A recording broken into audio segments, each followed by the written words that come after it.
Happy Monday.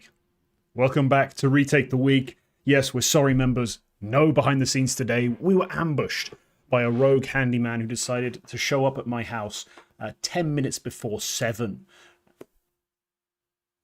Whatever, man, whatever. So we'll go straight into the episode. We're not going to bother with any of that preamble.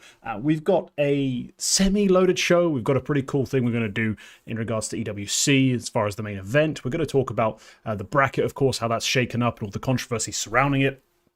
We're going to try to avoid making this the 17th show about Team Spirit in the last 10 days. But at the same time, it is on the thumbnail. It is in the title. And there's a good chance we're going to spend some time talking about it. But yeah, with all that in mind, we've got another packed week of Counter-Strike to retake. But thankfully, we have some people supporting us. Those people are the members. And now shout out to the members. They get access to bonus content, including the BTS, which unfortunately, yes, we said couldn't be done this week. Access to the King's Court interviews, other live VODs, and their own podcast. So yeah, thank you very much to the members. They are the people who support the channel the most directly. It is the best way to support the show. I mean, liking, hyping, all that stuff is great. But membership is, of course, just direct contributions. So yeah, we are a big fan of that. Quack, got anything to promote other than your new look face under your lighting? Yeah, I'm well lit now, boys. So I expect the views to double, to be honest. Mostly the female viewership, I would assume. But we're going to go from 1 to 2, and it's because you sent the link to your girlfriend. It's my fiance. Now your girlfriend actually watched. Yeah, now she realizes, oh, wait, so you're on this podcast as well. I didn't recognize you. Yeah, no, so... yeah, true. She only sees you at sunset with soft lighting. And that's the only time she sees you the rest of the year. Yeah. Yeah, no, it's all the regular stuff. Fragbite will have a fun thing coming out this week, which I'm like, yeah, you can figure out what it is if you're Swedish, but it's gonna be fun, and that's gonna be a lot of my work this week. You can, and also this week's overtime on Inferno for TLDR, because Sam is working Esports World Cup in not in CS, by the way, in Crossfire. Oh, he's that's fun. Crossfire mess as well. Yeah. What is Crossfire? It's a like, really weird, kind of bad, kind of Counter-Strike-ish clone, but it's not really anything like Counter-Strike. It's much more focused on total nonsense. Like, I've had it explained to me by Neokai, because he came on an episode of the Double Swing, and he works a fair bit of Crossfire out in China. Yeah, and yeah, it sounds like it sort of is CS. It sort of really fucking is. But he says as a guy who's doing the casting, it's dude's like, wow, shoot, wow, kill. You don't have to bother with anything else. Which, to be fair, is, yeah, if you're a play-by-play, wow, kill is about your entire job. So yeah. Yeah, yeah, I saw a lot of CS people. I think I saw B-Dog and Lucy working as casters for Esports World Cup as well, so yeah. Apparently cross. I think when I've seen clips of it, it looks to me like if like 1.6 or Source splintered into Valorant. I don't know why. Yes, graphically it's got Valorant vibes. Yeah, but also like Source vibes. So I assume it's very fun. Anyway, that's besides the point. Sam is there anyway, so me and Jack will be doing the podcast. Again, well lit there as well. This ring light is not just a retake the week thing, so it's something I'm doing. Yeah, no. Fun fact: today is 12 years ago. NIP won their major, which was today's big Fragbite article. Of course it was, and that was news, of course, only to the Swedish. Everyone else doesn't give a shit anymore. I posed a question to the viewers in the commenters. Would NIP have an era if they hadn't won Cologne? A really weird question, which, of course, doesn't make a lot of sense, but let's get into our main topic. EWC is entering playoffs, and I thought we've now had a good look, at LAN at least, and against some real opposition, also in some games that make some sense. You know, they have some stakes to them. So we're going to go through every single team that has played EWC, the main event, not the qualifier. We're not going to be here all day, and decide if in this season they are better, worse, the same. There's a bit of nuance as well in between. We've got 5 tiers they can fit into. Quack.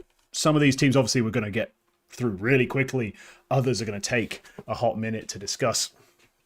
But I've put together a nifty little tier list maker, which, of course, disappeared. There it is. It's reappeared. It's covering most of your face because I haven't moved you. That's lovely. So some live production work being done as you slide across the screen. There you are. You can see that full face of yours in the nice orange light. But let's get into it. Quack, do you want to go in any specific order? Is there any team you want to start with, or can we just go through these alphabetically? What do you prefer? Look, there's 32 teams. There's so many different places to start, so let's just do it alphabetically. Alphabetically. Let's go. Let's just do it. Let's just do it top to bottom. Yeah. We're starting with 3D Max. So yeah, just to introduce the 5 categories, we have at the bottom we have tanking. Like these teams have made moves, or they've changed, or they just look different in this new season, and they're just actively trying to lose. Like we cannot fathom what has happened here. Just above that is they've gotten worse. They've just worse. Above that is the same. They're just stuck there, the same. They're in the middle. Above that is better, and of course the top is the leap. You know, that's where a team has gone tier to tier. Like they've gone from being, you know, maybe a fringe top 20 to a legit top 10. Maybe they've gone from a legit top 10 to an actual contender. Maybe they've gone from absolute nothings to semi-relevant in tier 1. Who knows, but those are the teams who have taken the leap. 3D Max, Quirk. From last season into this one, where do you think they sit on this tier list? My gut feeling is that it hasn't really changed. Right. Misuta was a nice addition in the mid part of the spring season last year, but it doesn't really change who the team are.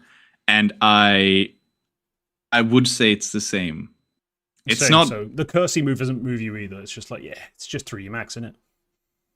Yeah, like it is. That's the thing. Yeah, I have very little. I usually have very little to say about 3D Max, and it's kind of the same here. They had a nice time, I guess. Like Magic are very beatable for 3D Max, or should be rather, based on who they are. So I might even say that it's slightly worse. But they also like got really close to beating MOUZ in Bounty. Like if we're talking season, not just the Esports World Cup. Yeah, if you've got more to work off, use the extra stuff. Yeah. Yeah, like we have last Bounty, and like it's typical up and down for 3D Max, because in the same week they made like the LAN playoffs of Last Bounty by beating Magic and beating Foot, and then almost beating MOUZ. In the same like week as all that happened, they also lost to fucking Walsaki and Gentlemates to go last place in the close qualifier for Star Ladder. Who they also beat Gentlemates in stake ranked. Like again, we're going back. And then again, like Magic, they lose to Magic in Esports World Cup quite convincingly after beating them in the previous tournament. It's all weird, but I would say the same. They're up and down. They lose to teams they shouldn't lose to, and occasionally they have a nice performance. They're not on an upwards trajectory in my book, to be honest. Yeah, that's about all I need to hear. I wouldn't have elaborated too much on this 3D Max side, especially if I was someone who had not much to say about them. 3D Max, yes, it is cool to see Kersey in a role that he's actually not terrible at. Like, he's a better rifler than he is an AWPer. But overall, This is still the same team. They win ugly, they lose ugly, they can beat almost anyone, they can lose to almost anyone. It's 3D Max. They are still the absolute same. Now, a team, this one's been much more controversial as far as just their existence, their presence. 9Z. Now, obviously, they lost to their arch rival. Second time they've been eliminated early from a tournament by Magic. This time, quite early in the season, their first real event. One they'd have hoped, I think, made have run at, because, you know, given the format, given especially how the bracket ended up shaking out, I think like they would have maybe thought this would be a great place to cheese a top 4, maybe get some huge prize money going. Instead, they're out in groups. For me, 9Z, I think I was... Now, tell me how crazy I am here, Quack. I think I was just a bit early to my tweet where I said they'd basically fall off a cliff and dive into obscurity. I was just a bit early to it. In reality, is Luchov a pretty good player? Is he able to like carry their momentum? A little bit, but they're still 9Z. The playstyle's not consistent enough. The calling isn't solid enough. The role play isn't good enough. Like, they're just some sharp players who get things done when they're on point, but overall lack the depth to really challenge top teams. And then they're going to slide back out of the top placings. I think they will be slightly worse this season. I think they will be as well. I think, I don't know if I said this to you, but like after the initial laugh, which was that 9Z are going to fluke and then they go and win their first tournament after the Cologne playoffs. I think, I can't remember if I said this to you, but my feeling then was that just the irony is just going to double down and you're going to be right, but off by like 2 events. Like they're going to keep being good for like another event and then go down. And that's exactly what happened. So yeah, no, I think, look, the Magic game is close. It's one step away from playoffs because of how few matches we really played in the group stage. Like each team didn't play very much in the group stage. Obviously, being with the fact that we have so many teams. Pretty close game. Magic take it in the end. Magic are good. Like Magic are pretty good. So I'm not. It's not like I'm putting them all the way down, but slightly worse. Yes. Slightly worse. I think that's fair enough. Just in the worst category.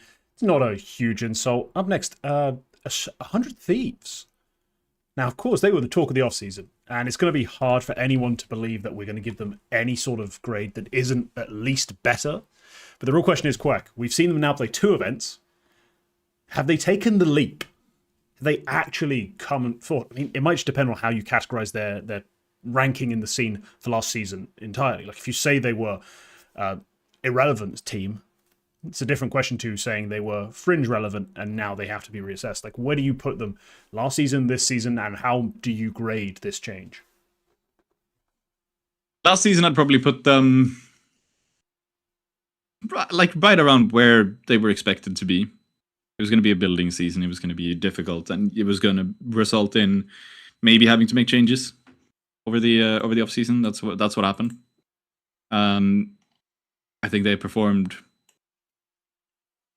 Like now they have definitely had a step up. At no point in the fall in the spring season did they play like beat a team like Falcons or play close against a team like Spirit, which they did in Blast Bounty.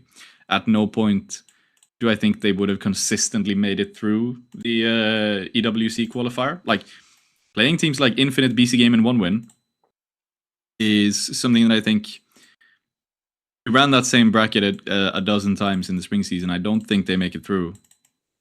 And 50% of the time, but they managed to do it here. But then they do really tank in the actual event. So I'd probably put them slightly better. I'm not up there to say that like 100 Thieves are definitely like realizing their potential before the end of this year. I think they might find themselves in, as I've said before, I think they might find themselves in that kind of where Foot were last year, where they might miss out on the Singapore major, but have like late season performances that look really promising. Like gearing up for a really good 2027 while sitting outside of like the proper elite. That's where I think they're going to end up. And honestly, so far that's consistent with this. Okay, so better. It's not, they've not taken, you wouldn't call it a leap though. You would just call it better. I wouldn't call it a leap, no. Yeah. Okay, damn. All right. Well, I'm not going to disagree with you because I'm not as much of a 100 Thieves guy. I had to be honest. I think Gizmy makes them better. It's just about categorization, like exactly how you want to talk about it. They are just, I think they're on track to make the major this season, but I'm talking, how much of a difference is it to edging, just missing to stage 1? Like that, we would call that better. I'm not sure leap would be the best way to put it. Up next, Astralis, a team who didn't make changes after last season into this one. We've seen them play a fair bit. We saw them play, make the playoffs of this event. Would you be happy to concede they look better this season, or is this just something they've been able to do always? It's just a question of event by event.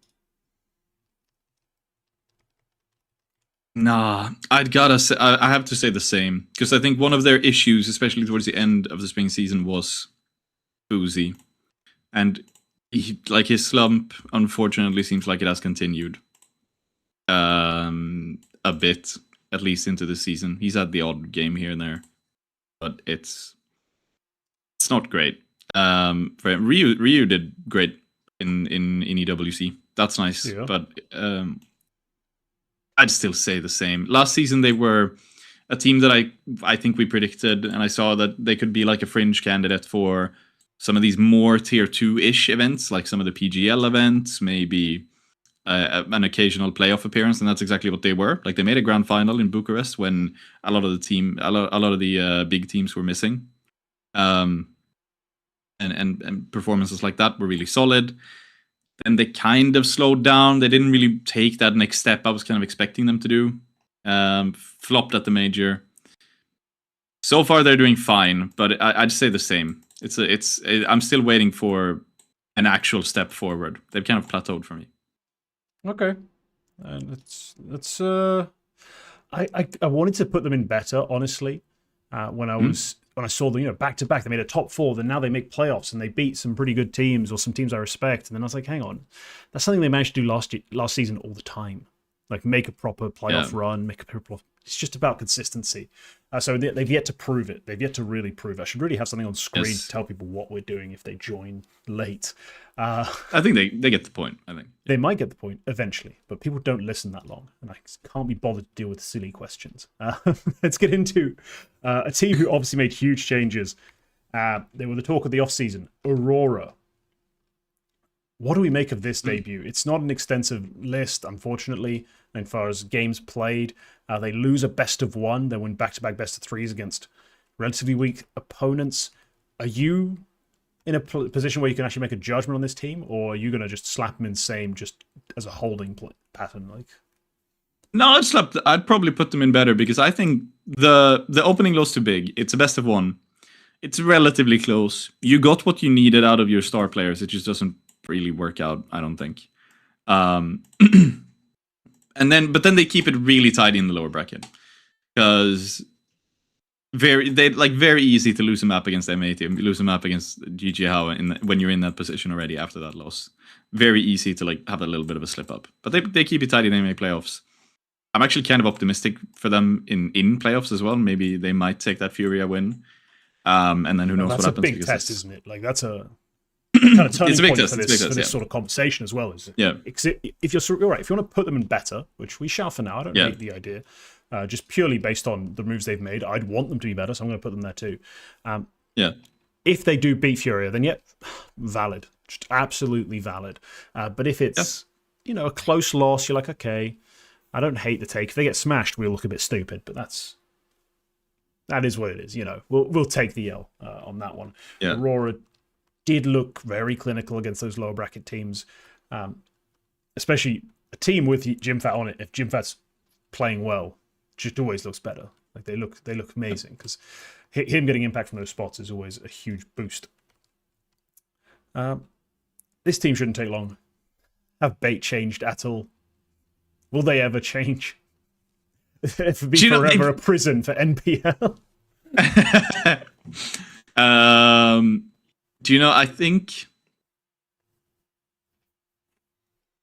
maybe no, I can't say it. They're going to be. Say they're slightly worse would be crazy. They beat Vitality. So would you give them the better just off the back of beating Vitality? The one-off beating Vitality, is that enough? That's what I'm like close to doing, but I don't think I can do it in because it's. We'll get to this when we get to Vitality. Come a month or two, I don't think we'll look at that game as big of an upset as it felt in the moment. Ooh. So spicy. Yeah. So I I would say the same. They had odd wins like this now and again, even in the spring season. Maybe not against Vitality. Maybe not against like the the era was a team. Significant result. But like beating Foot in May after they'd already taken their trophy and everything, and we were like in a conversation where Foot were like a clear top 10 side. They beat them 2-0. Like they play Navi close quite a bit in the spring season. And like they'll have good games. Maybe not something like close out a game against Vitality. That's maybe still a slight step up. But also the rest of the like. A lot of these other games are a little bit like, if we're looking beyond EWC, like XSE Pro League is a bit of a letdown, definitely. And the way the major went is a little bit of a letdown, I would say. So, okay, here and there, I would say the same. So Bait not getting a bump after beating Vitality.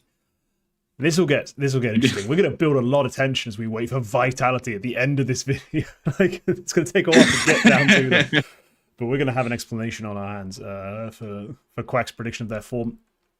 And we have a question which I'm actually interested in. Would Davu for Kensis work? You're the only one who can answer this. Working? No.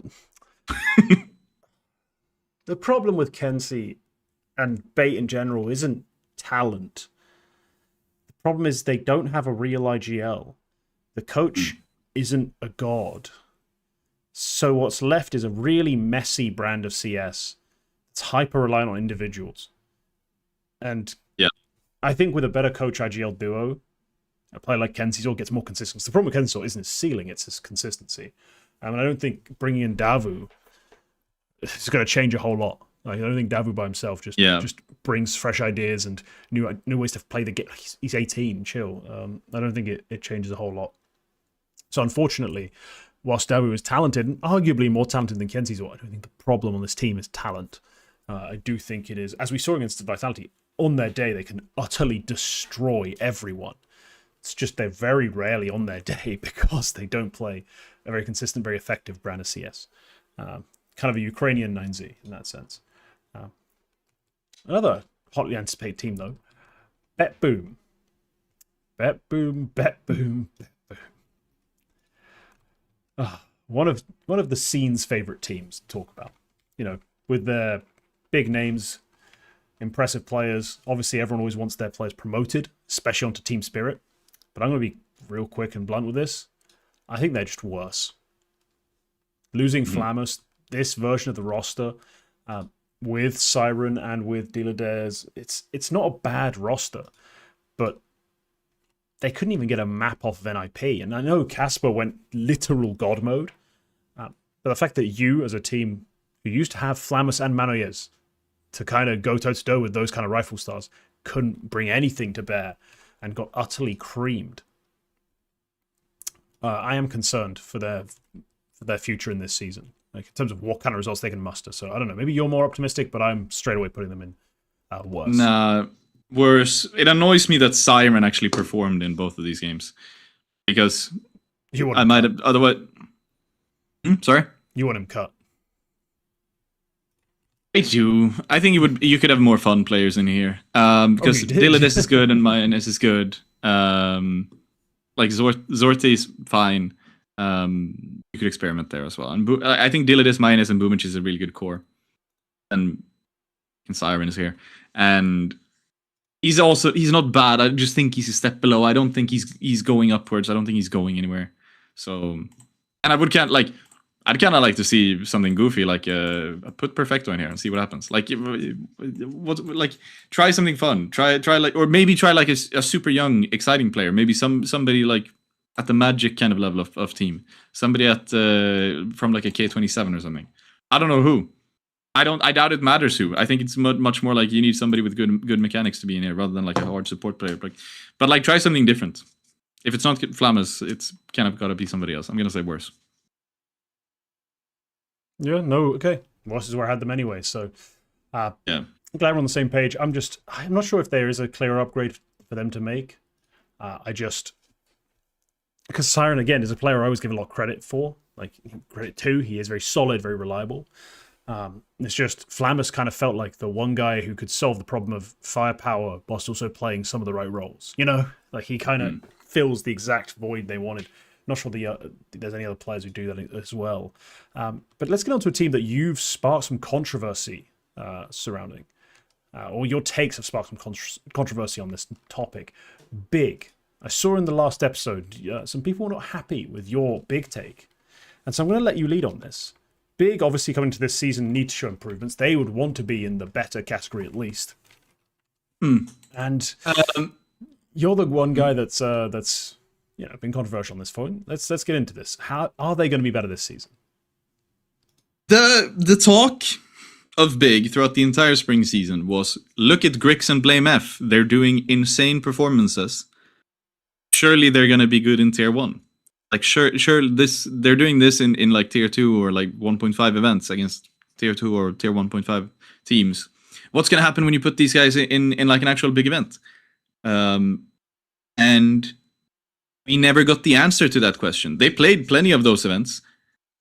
They never really showed that against like a top 10 level opponent. That's been my take all the time. I'm not saying they can't do it. I'm just saying they haven't yet. And it was going to take some time to do it. And immediately after saying that, they've gone and done it. Like, and I'm not unhappy about that. I like this team. I wanted to see this. But they did manage to take down Aurora, which was, look, Aurora, like, definitely the best, the best team here, like, or like a clear top 10 contender. I don't know, up for debate.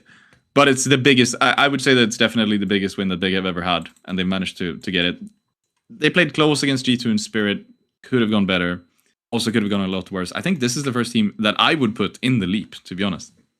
You think they've taken the leap? Damn. I think they've taken the leap. I think the way Grix was moving and like the way a couple of these players have performed for big at EWC specifically, I think is maybe the leap, to be honest. All right, Big's biggest hater giving them the leap credit. I like Big. It's just like looking at the facts. It just didn't. I was just waiting for it to happen. Like when it was going to become. It's like I said to one of those commenters. Like my reply to them was like, BlameF and Grix are playing so well. Surely they're going to be good when they get to tier 1. And then at some point that actually has to happen for that to be true.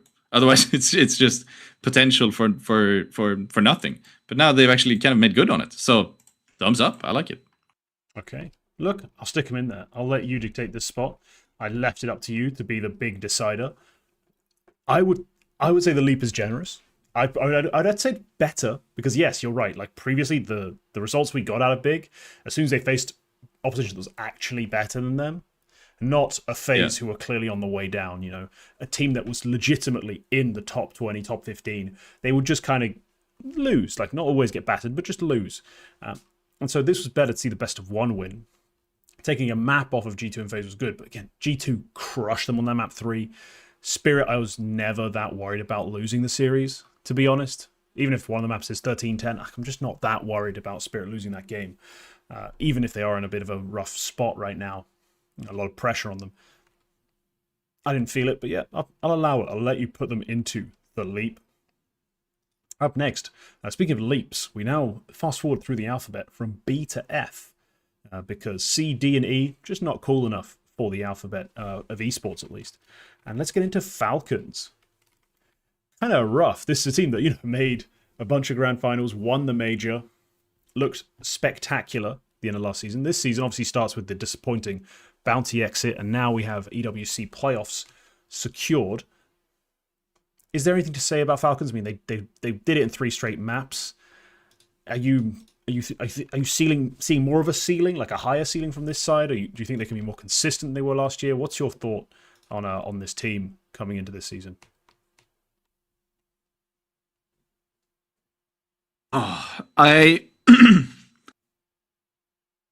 It's hard to call. It's genuinely very tough to call. I think it's hard to say anything other than the same, I think. Okay.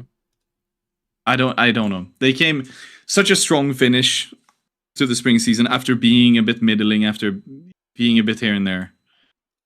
But then they do also tank a loss at Bounty. And I can't really say that any of their wins so far in the group stage has proven anything. So it's hard to say anything other than the same. I'm not going to say they're definitely worse, because they still got the win done. And Bounty is like so many asterisks on that, as we've said in the episodes we did about Blast Bounty. So yeah, you know what? I'm going to say they're slightly worse. Really? So does this translate? I guess it's kind of like a combination of luck and success, like just combined into one sort of idea. In French, they just call it réussite, which is literally just means like succeeding, but it specifically means like, oh, it's a factor of luck as well. And that's kind of what happens. Like, it's not that the streak they went on to end last season was out of their reach. Yeah. It's just the fact that to do it needed réussite. They needed a bit of a win luck combo, like a winner's luck sort of thing to go their way. And I don't think it's going to actually happen this season anywhere near that consistency. And we saw against 100 Thieves, sure, Nico is a bit AFK because he's just come off his holidays. They also just made the sort of mistakes that we see them making historically. They've also made some of those mistakes at these events. This event, sorry, like just little rounds, little moments where you're like, oh, that's a bit dodgy. I don't love it. I don't love how they played this out. I still think there's something to be said for Falcons not having fully figured out their late rounds. So I'm actually going to say this: they're going to be in practice slightly worse than they were after Kerrigan joined, just because they had that kind of success, just almost lucky streak to get the results they got, the exact results. And this season we'll see a regression to a bit more of a mean, where they'll maybe make a grand final every 2 or 3 events. They'll still have an ultra successful sort of top 4 streak. They'll still be a threat to win every event, but it's not going to be that sort of consistent performance that we saw at the end of last season. So I'm not a big fan of Falcons so far. And I do think they're going to get slightly worse. Like in terms of results, especially, they're going to be slightly worse. Yeah. Right. Yeah. FaZe Clan. Everyone's favorite team to talk about, and we're still like clinging to the idea that they're not going to be tanking, basically, and well, they haven't been tanking since the Kerrigan slump started, right? Since that period where they were getting worse and worse and worse. They've been making moves, they've been trying to fix it. Last season was so bad, though, it's kind of hard to say that this season they're going to be worse, right? Like, surely this team has to be getting better. They've actually played a lot. Like, one of the reasons why I think Falcons is hard to call is because they have played 3 games in total. And none of them really prove anything, I don't think. FaZe are like onto their 4th event so far in the fall season. We have a lot of data on them already, and they've done fine. They've played good teams and done all right. They've played bad teams and won. They haven't really had any proper stinkers at all in the fall season so far, despite playing so much. Haven't exactly beaten a top 10 side or like a top 5 or top 10 side either, to be honest. There's a lot of FaZe versus Betboom, FaZe versus Legacy, FaZe versus whatever Brazilian team you wanna pick. FaZe versus Sharks has happened twice already. Oh, sorry, Stake Ranked was in May. I forgot about that. Anyway, yeah. Point being, I would say I would say the same. I would say the same at the moment. I think the way they finished, I think the way they finished the spring season is about the same as now. Sitting in that layer, like transitioning to Twists being the caller with NATU. Actually, no, it'll be better. It's got to be better, to be honest. Now that I think about it, yeah, because if I'm looking at the season as a whole, I did forget what a fucking valley they were in. Like, holy shit.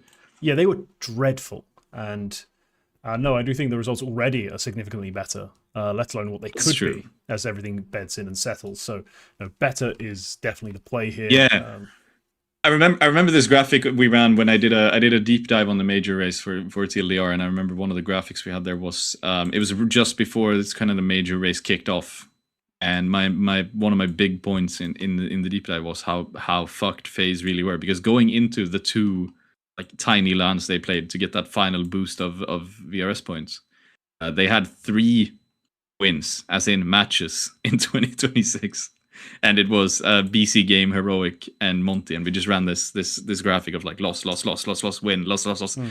That's how low the valley was, and when they beat Sinners at XSE Pro League, you'd already beaten that. I almost feel like when the Swiss stage was settled, you'd already beaten that valley. Like it's that was something else. So yeah, with that in mind, be better.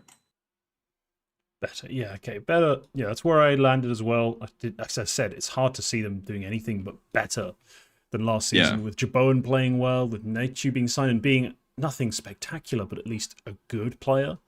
Like, he's just good for his roles. His roles are not that glamorous, but still he does them fine.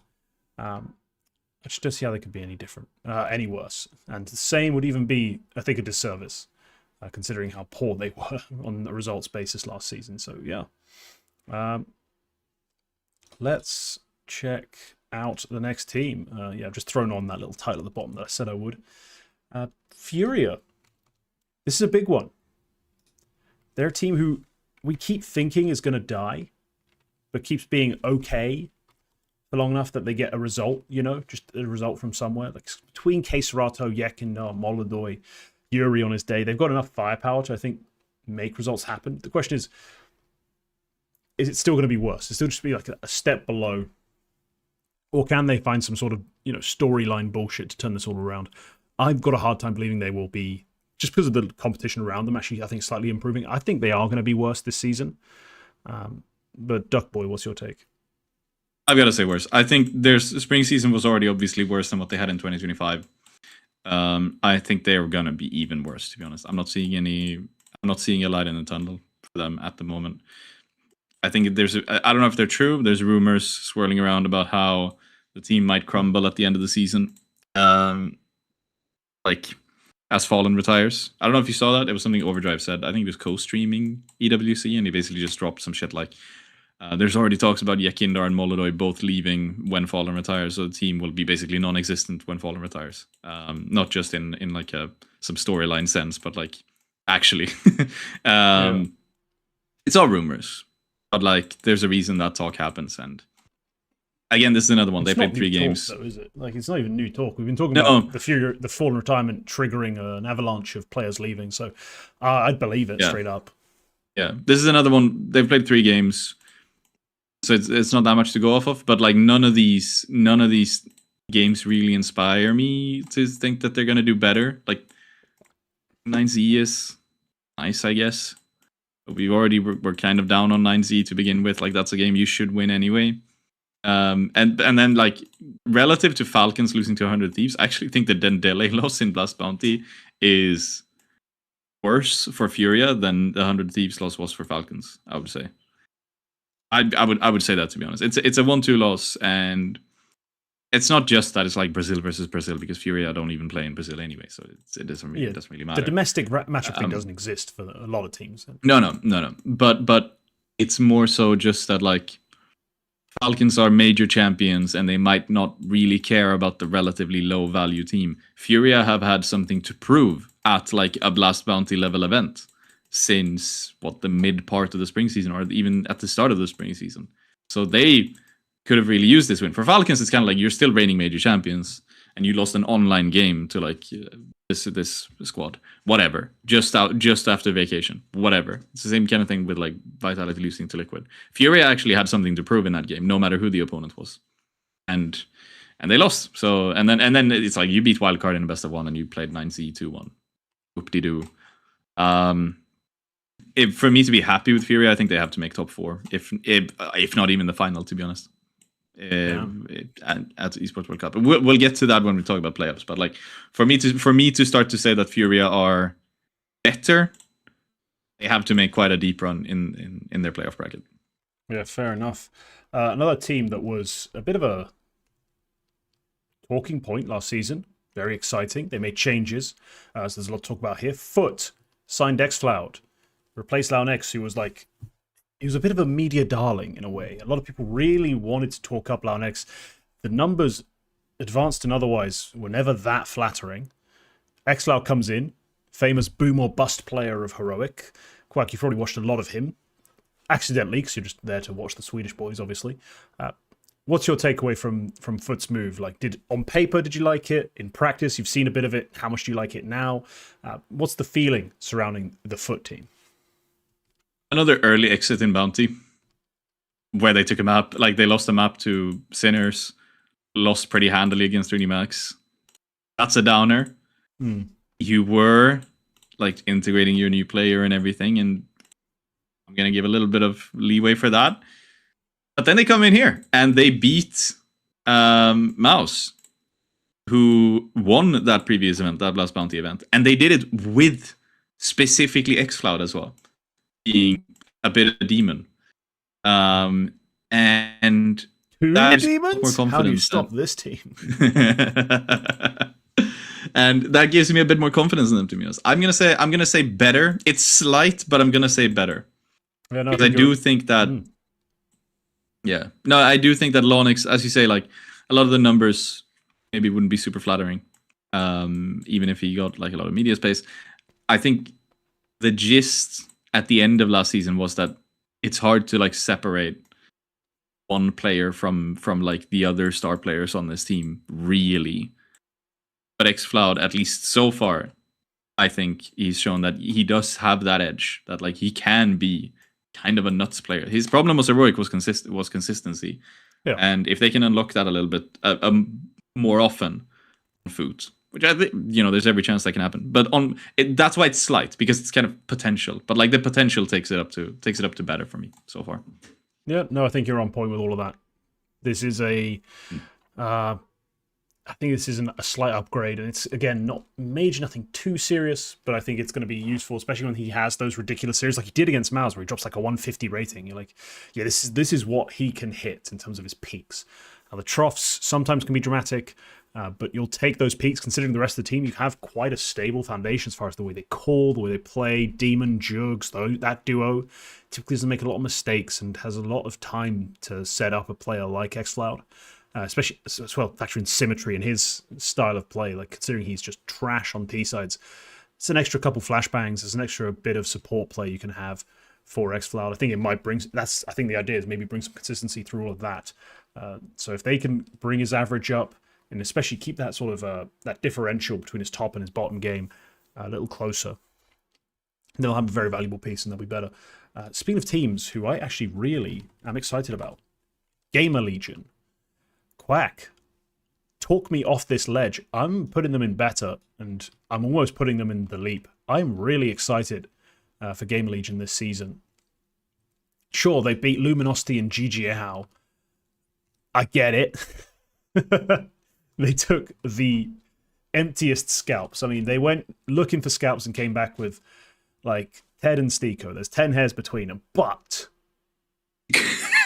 they're still scalps nonetheless. And the way they did Stiko, it was very impressive. I'm sorry, I couldn't think of a bull. Stiko got caught in the crossfire there. I couldn't think of a bull person. I'm so sorry, Stiko. Stiko, like Ted is at least bald. Like, I just panicked. Couldn't think of a bald person. Elige is right there, man.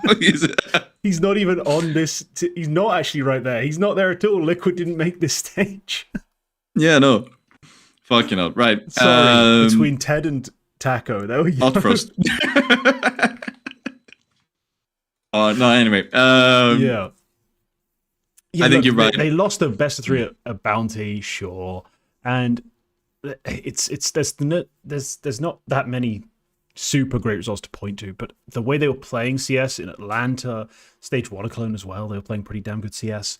And then the fact they bring it in and just stomp, like they arguably upgrade from PR to Flammers, you can argue, and come in and stomp their way through. It's just got me excited. That's what I'm saying. Talk me off of this ledge. Like, I'm very excited. I'll tell you, technically, this is in the fall season. It was after the major. But the first 3 games that GamerLegion played in the 2026 fall season were a 1-2 loss to Ascend, a 0-2 loss to 9, and an 0-2 loss to Ho2. And then they go and win a group with Spirit in it, probably mostly because JiJieHao did the impossible. And they stomped Luminosity, but like we'll get to that. I think I don't see, beyond the fact that Flammers is playing great, right? And beyond the fact that against this kind of shit level of opposition, Flammers looks great. Res still looks great. Hypex still looks fairly competent. 1000 still looks pretty good. Like, despite these being the games. And I realized that PR was in those first couple of games they were Draculand, but I'm still counting it. Yeah, there's Beyond that, I don't see what has actually made them better. None of the wins they've taken. They're going up against MOUZ, which is like, if they win that game, then put them in fucking the leap, bro. But like, that's so far above anything that they've done so far. Yeah, maybe I'm overexcited. That's why I'm asking you to. I think you are a bit overexcited. If they had. And I could have seen this happening, to be honest. It wouldn't be the first time that, you know, this GamerLegion, not even this core, because they've changed a couple of players, but like this caliber of GamerLegion, It would be the score. Snacks for Resident 1000. It wouldn't be the first time that they had beaten Spirit if they had done it. Like if they had edged out a 2-1 win. I think they did it last year a couple of times, or at least one time in one group stage somewhere. I was very excited. But they didn't. They played JiJieHao. Like they. So, I would say that's that. What have they done to actually be better? I would say aside from just the fact that Flames is playing great and like the rest of the roster looks unaffected. It is mostly that. Look, we gave Foot credit for fucking 2 games of. Fair. So, they look so better. In that sense, Like, it's not unreasonable to put them in better. It's just, look, the 2 match they lost at Draculan after the major exit, 0 value in my mind. Like they have 100% checked the fuck out, shown up to this because they accidentally signed up for it, and just lost to some teams they were not prepping for. They did not give a fuck. The Ho2 loss. Ho2 but it was this super Dracula. Yeah, no one cares. Offense intended, Dracula. Nobody cares. You put it after the major. Like, come on. But they, this is mostly speculative, but it will be a noticeably more dangerous GamerLegion. Especially if they finally upgrade their merch to match their logo and actually make it all like heavy metal themed. That'll be sick. G2. Yep. G2 have now debuted with Wrinkle, the most controversial move of the off-season. Everyone was talking about this, myself included. I was like, oh, G2, what have they done? Oh my god! To make sure people clicked on that episode of Overcommed, and they did. So it worked. But let's talk about this. They've played now a best of 1, a best of 3. They played the Bounty event as well. I'm trying to remember their results. It was so... Yeah, they lost to Liquid after beating Namiga. That's it, yeah. I'm mostly going to focus on the Esports World Cup. The fact that they lost a map too big got worrying for a second until they completely fucking annihilated them on Inferno. The problem is, the fact they make this move means that I needed to see Wrinkle carry one of those maps. Like, be literally the best player on the team, at least one of those maps. I needed Wrinkle to come out this series with an average I would have seen from some Pius and gone, nice. He, of course, was pretty underwhelming over those 3 maps, especially the overtime lost map. It's fresh, it's new. He hasn't fully, I think, integrated. I still had to say that my fears about this move prior to them actually playing are still very real. Unfortunately, for someone who's trying to be a hater, I don't think it makes them worse. I think they're just the same. They're just a slightly different animal. I think they're slightly less controlled than they were with some Pius. They're going to be a bit looser in certain moments, but they are going to hit so many shots. On the average, they're going to win and lose the same number of series. That's kind of where I'm at. I don't care what Maui Snake says. Wrinkle's bad. He is is that something Maui Snake has said, that Wrinkle's good? Like I think he doubled or tripled or quadrupled down on Wrinkle just the other day, to be honest. But he's bad. Like G2 with Sunpius, as much as Sunpius maybe wasn't the biggest part of that, made major playoffs and was a can of tomato sauce away from beating Spirit in the quarterfinal. They like G2 with Wrinkle so far hasn't had an easy win in any of the 3 games they played, and they beat Namiga, M80, and Big. Like they lost a map in both of the best of 3s, and there was a 13-11 against M80. That this is not exactly a great team. Yeah, are you trying to say they're worse though? Is that where we're going with this? I am trying to say they're worse. It's slight, but I just don't think. I think that maybe it wasn't Sunpius' doing, but so far nothing that Wrinkle has provided or anything that the team have provided with Wrinkle is better than what they did with Sunpius, to be honest. Okay. Well, I'm actually going to put them in Liquid same as well. To split the difference. You put a vote in worse. I put it in same, and of course my vote is worth more than yours. But it's not fair. It's not unfair to be like they might be slightly worse. Like I was saying in like when I was talking hypotheticals about this team, that I thought this was like the one way you fuck up replacing some Pius is by bringing in a guy who's currently in tier 2 slumping. Like, no, why would you do that? But speaking of tier 2, JiJieHao. when you just said your vote counts more, I think of that joke from the comedian who I don't know. And he says, "The Englishman goes in first, as is his birthright." Do you know I that know joke the with the joke you baby? mean. It's the Englishman, the Welshman, Yeah. and the Pakistani. Yeah, and it's a the brilliant baby joke. which gets swapped. One of these babies is a Welsh, and I'm not taking any chances. Hilarious joke. Anyway, It is a But yeah, GiJieHao. Speaking of hilarious jokes, GiJieHao made the main event. Then they beat Spirit in a best of one, which was the pinnacle of current team spirit. There's no other way to think about it. They played Mirage, a map they know how to play and really like playing, against GiJieHao. Donk was incredible. Zontix was dog shit. Shiro might not have connected to the server. I was fuming. No. You Shiro had to lose in definitely exactly connected to the server. Oh right, yeah, the fucking clown moment. But at times where he's just like, is he even here? Like I didn't notice him till we got to a 2v4. It's all been fucked, and he's trying to save. Like it is classic team spirit as far as everything we hate to see. But do GiJieHao just have to be? The leap might be a bit far, but they are better than what they used to be. I think that's arguable. I've never seen them this genuinely potent as far as against almost anyone. Like the teams they beat in the qualifier to get through, some of it was insanely like good. Like Dendele are not something to be sniffed at. Hotu are legitimately good. Phantom.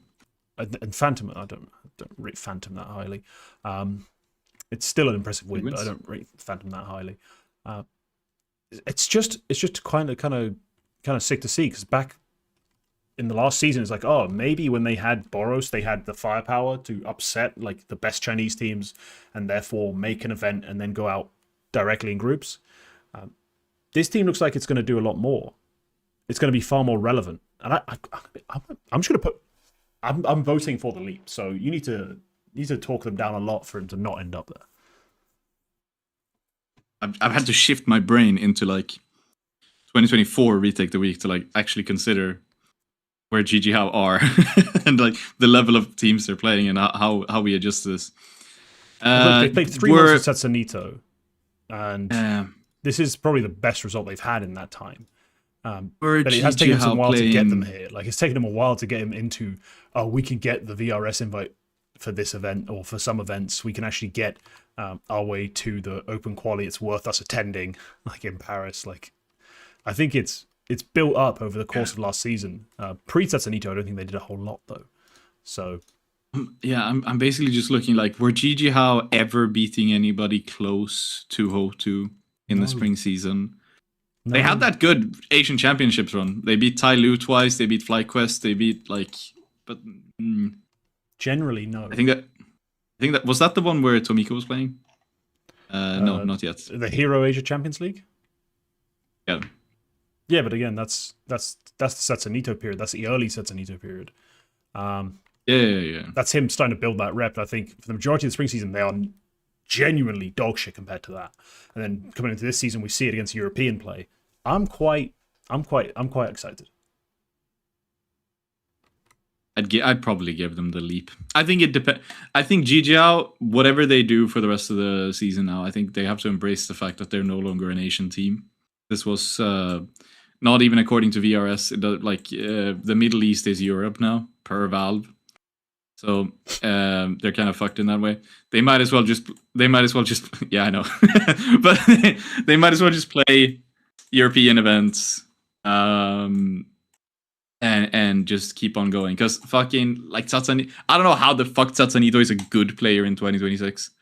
With the third org, Satsanito has managed to bullshit his way into a big event after Apex and BC Game. But he's done it again. He plays well. Synopsy, maybe slightly unexpected. Is he the Muteris of rifle players? Like it keeps working. You don't want it to work. Is he just actually good though? Maybe yeah. Maybe he might be. But like, but then also the others are good. Like, I still kind of rate Bibu. I think Bibu is like a mechanically good player, and I think he's you can do a lot worse than Bibu. I think Mini is great. I think and Osama's, yeah, and Osama's has had his flashes. So Yeah, it might just have to be the leap, just on account of the fact that nothing GiJieHao have ever done before this comes even close to what they've done in the qualifier and this Spirit win. So, crazy to be looking at a man like Osamas and go, you know what? I'm enjoying the flashes he's showed me. Like, it usually would not be a very positive outcome. Fuck off. Let's get into K27. Let's speed some of these up. K27. Jesus Christ. Have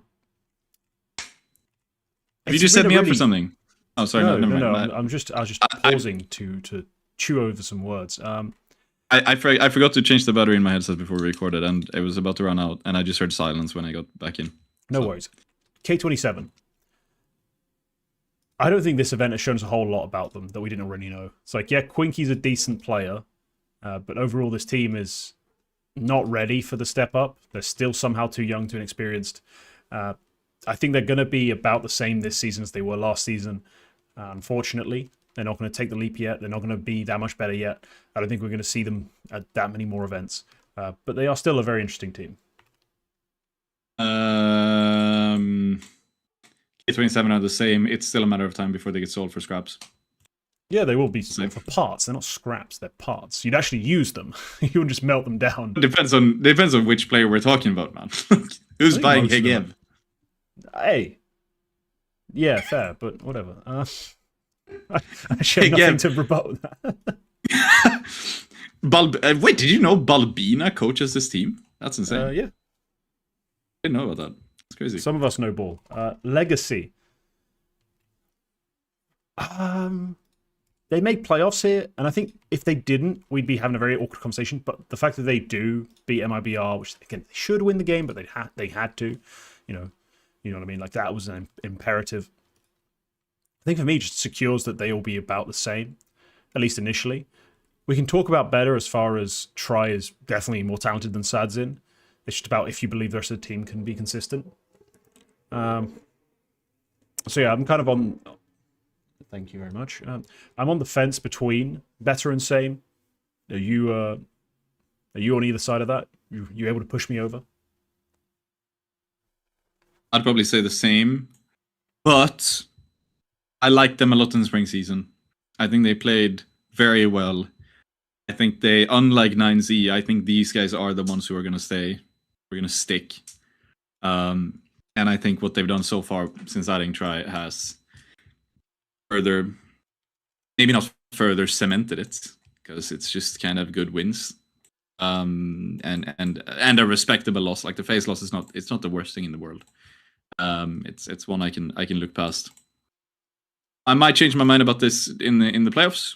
And I might even put them in better if they manage to beat Navi. But I'm going to say the same. I think they'll hang around top 10. And I think nothing has changed that so far for me. Okay. Up next, this team... So in the best possible sense, they are the same, yeah. This team technically didn't exist last season. So we're just going to use their core, because really that's who we're talking about here. Luminosity, which is... Fuck you! Monty minus Gizmy plus Lux. I think this is the only team that can go directly into tanking. Yeah, put them in tanking. They're straight up tanking. Like, if there was a draft, they were going for #1 pick. Like, they are just tanking right now. I read this headline when they interviewed Lux after the... I think this was after elimination, I think, or if it was after the first game or whatever. And the headline was, Lux, : the hardest thing is the playstyle. Sometimes I have a very clear vision and they have a different one. I fucking wonder why! Like, you were put into this team when they should have been with Gizmy. Or maybe, honestly, Gizmy's better off, to be honest. But it makes no sense. Of course, this is what happens. Like, it's bound to fail. It was always bound to fail, and it has been failing, and I'm very happy about that. I hope, which is sad to say about like an org making the effort to like bring back their storied brand into Counter-Strike, which is awesome. It's awesome that we see something like Luminosity back in CS. But I'm cheering against you, and pretty much everybody's cheering against you, and that's a shame. So just bench like 2 or 3 of your players. Sell them while they're still worth something based on what they did last season or the season before that. And build something good. Because I want to see you be good. But at the moment, fucking bench all of them if you have to. But like, do something better than this. Because this is ass. And it's going to keep being ass. It's a desert. Nothing's gonna grow. Sorry, I just think about random stand-up clips I've seen on TikTok now. LynnVision. Yeah.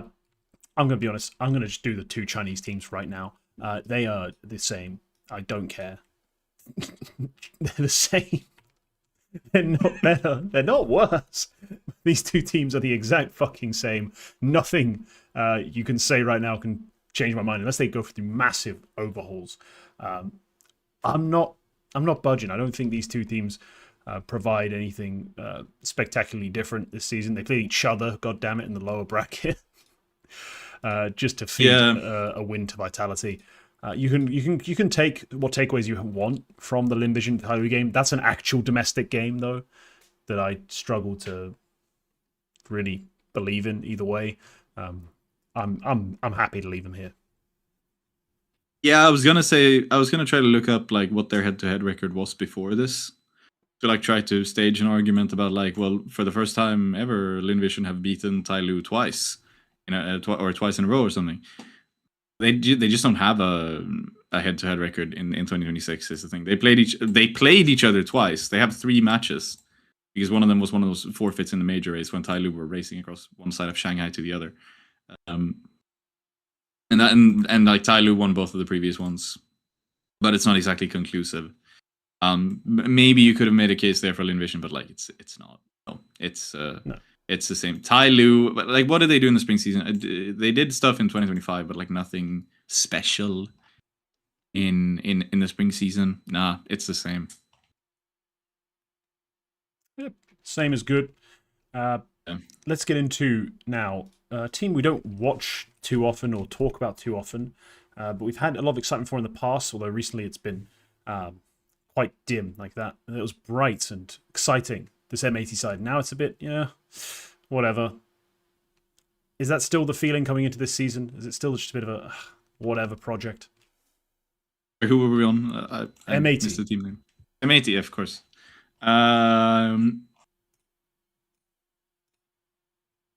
It's the same in the sense that it's kind of bad. They played 3 decently close maps against significantly better teams. I can't really fault them for that at EWC, but they lost to NIP in Blast Bounty. Again, they played it fairly close, but like when is J-Buffer Hex gonna pay off? When is like what? I'm not even sure quite where I have the European imports, because like what are Slacks and Sin doing here if they're not being significantly better than the American players? That's a good question. I think Sin is significantly better than most IGLs you could slot in from North America, but that's about it. Probably. Yeah. No, I guess Same is at least good that he's holding that with Jaber. Yeah, like, but they still won. Yeah. They won a domestic event.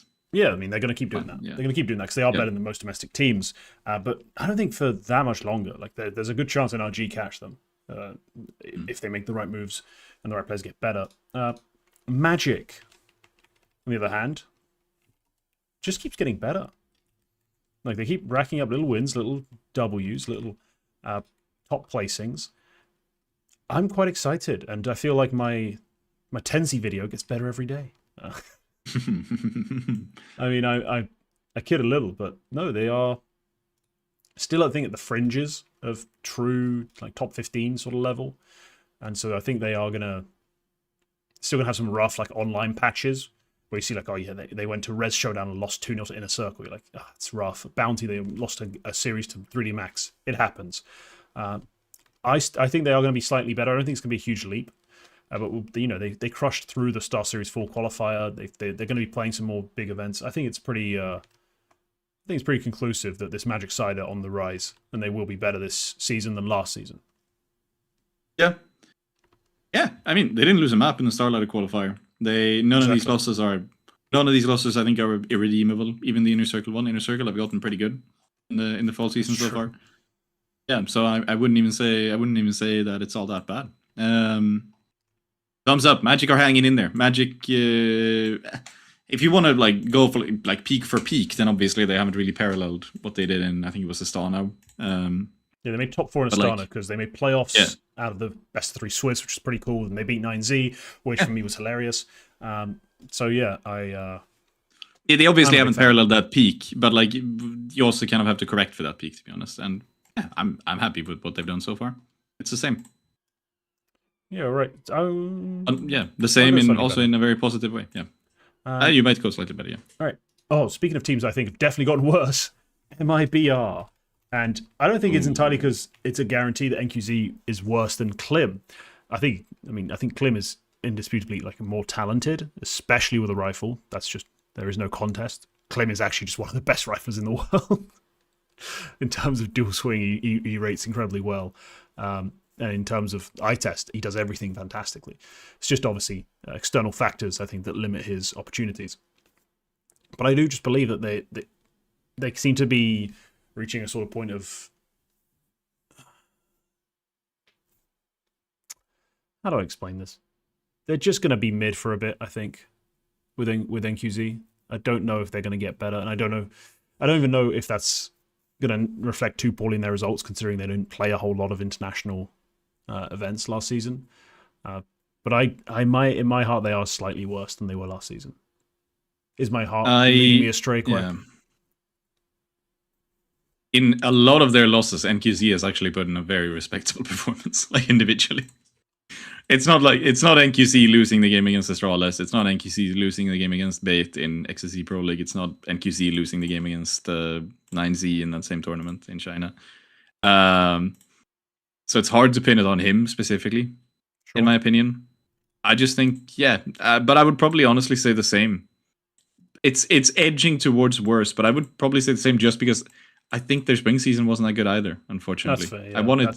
I want it to be better, but like the major was a big letdown for me, to be honest, because I not only had I like hyped them up a bit because I like them, but I did also genuinely believe in them, and I believe that like it's time for this team to actually be good, and also the fact that they do still very handily make it through the qualifier to Star Ladder. Like as much as they're playing they're playing LP and Shinden, which is a bit whoever, but they also play Bestie and they play Fluxo, and like the tidy wins to make it to a decently sized event where they'll play pretty damn good teams. So that's also just the same because that's what they were doing in the spring season. A lot of the time, MIBR's results were middling when they got to tier one play, with great individual performances but middling results.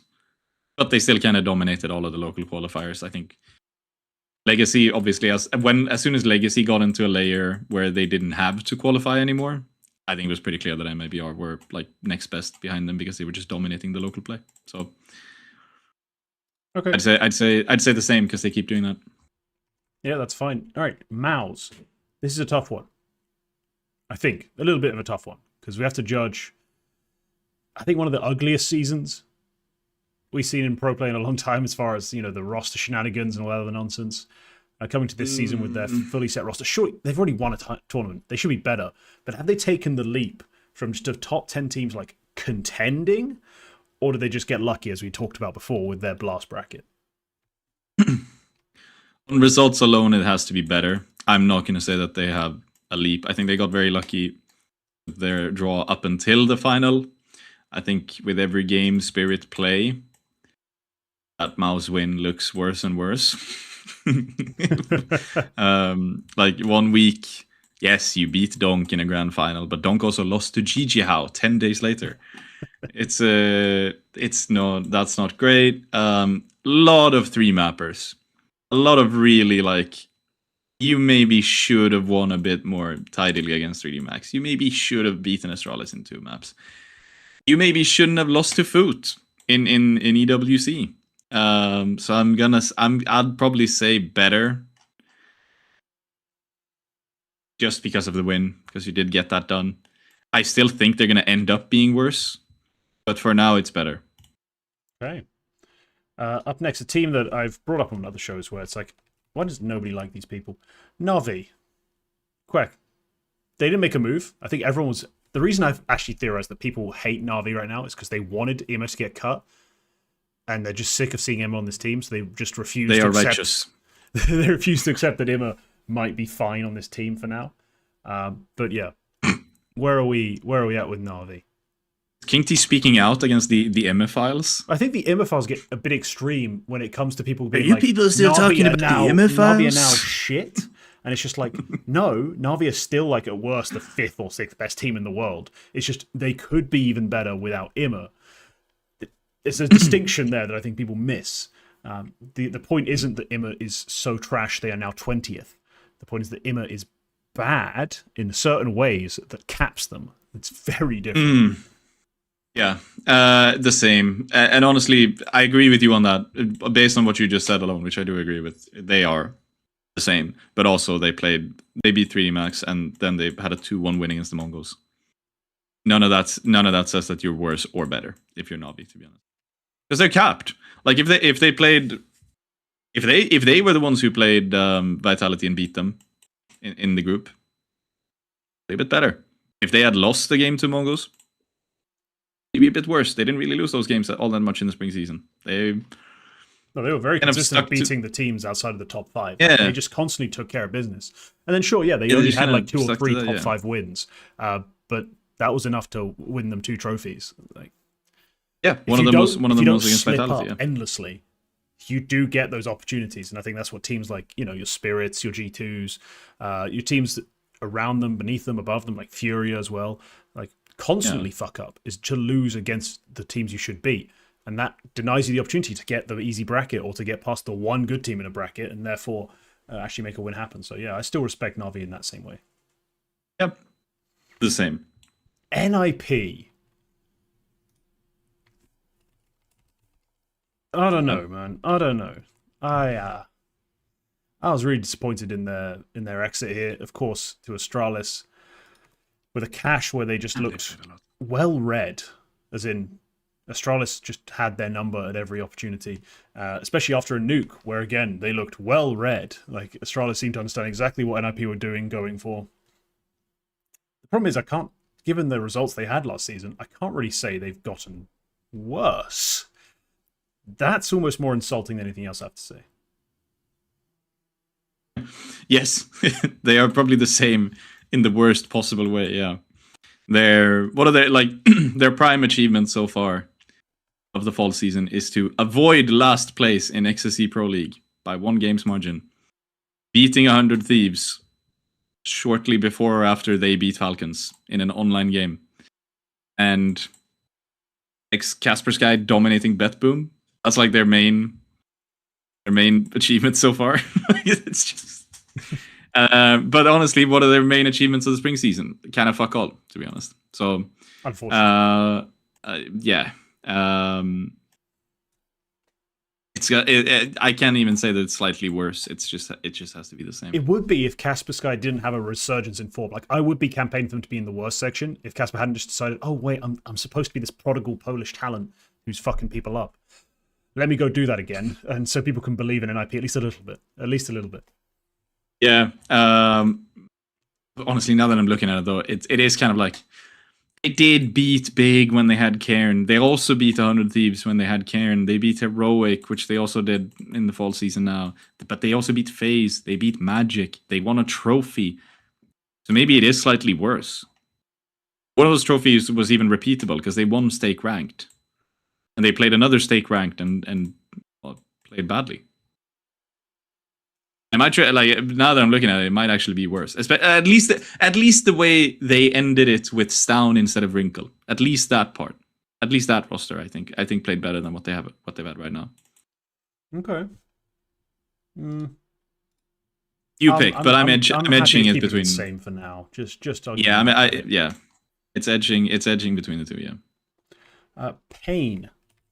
Team that, I don't know, sometimes when I'm watching them, I feel like the excitement I had for the initial roster moves was real, and I should have definitely kept on believing it. Then I watched them lose a map to a Wildcard, and then get spanked by Mongolz, and like, yeah, this team just kind of never lived up to any of the expectations we had. Big Uzira to become the next great Frag IGL, never lived up to. Snow could be a star, never lived up to. VSM and Pyria can bring the much needed firepower to this team that we've been asking for consistently. Hasn't happened.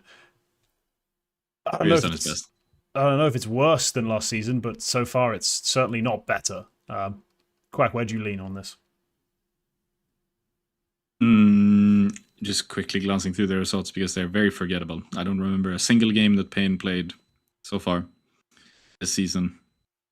Made it to Blast Bounty, but they did it by beating Mates and NIP. It's the same, but it's just still bad. It's the same, but you get a negative score.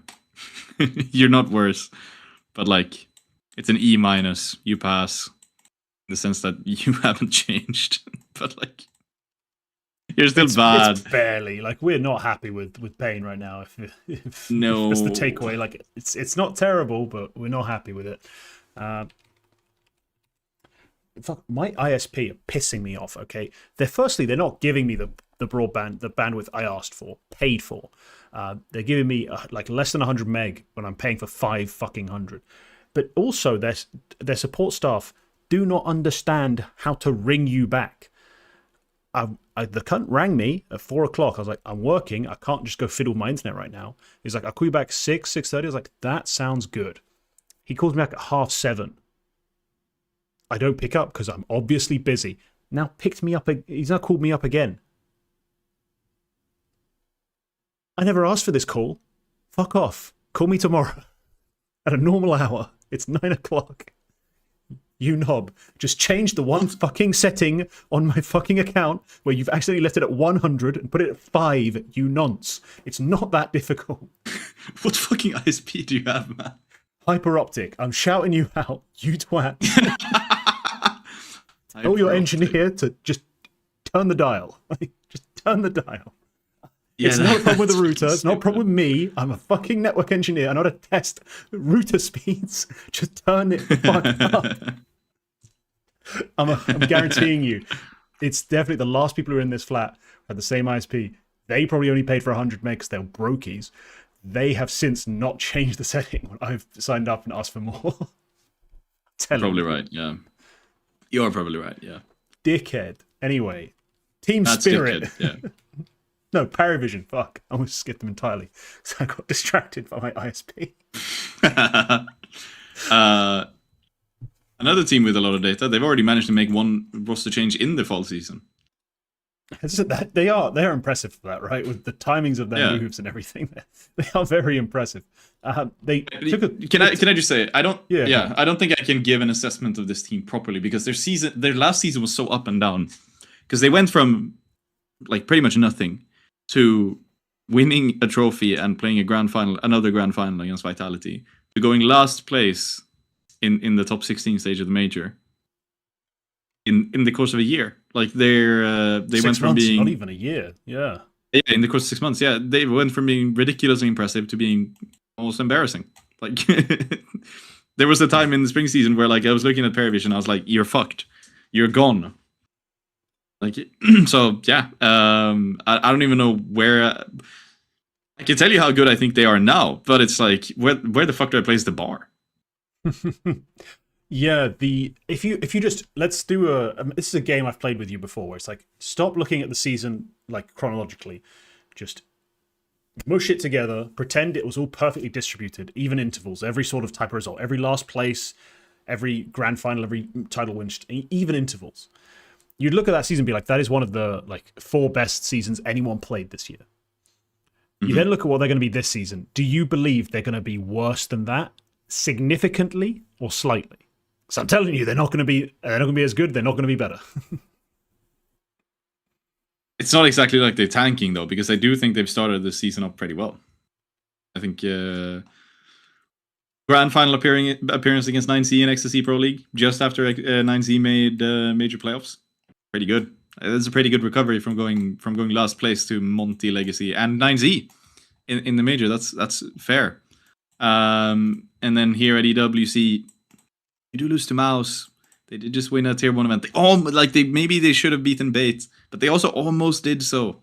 But also, the player you signed to replace Hobbit wasn't exactly all that great while you're doing it. Like, he wasn't exactly that much better than what Hobbit was already doing. Slack suggests he's here. He might be good eventually. I think they've done all right. But in the course of the season as a whole, it's obviously worse. Yes, Put it obviously worse. Thank the Lord, because I thought for a second you were about to try and make a case for anything else. Yeah, worse. They're just going to be worse this season. Yeah.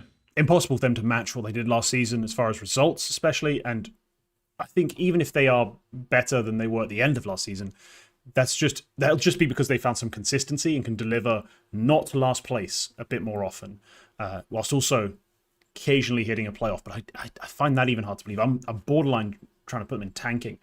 But speaking of teams we're not exactly very happy with right now, Team Spirit. I'm not sure what it smells like, but currently watching them, I do like the taste of shotgun barrels. What on earth is going on with Team Spirit?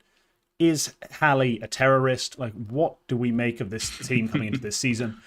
Because unfortunately, as I've said on other shows, they're always a dark horse to win every event, just because of donk. So, how do we judge them? Look, how do we judge the start?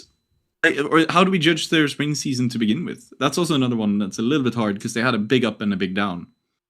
Because they had a pretty horrid start to the year, to be honest.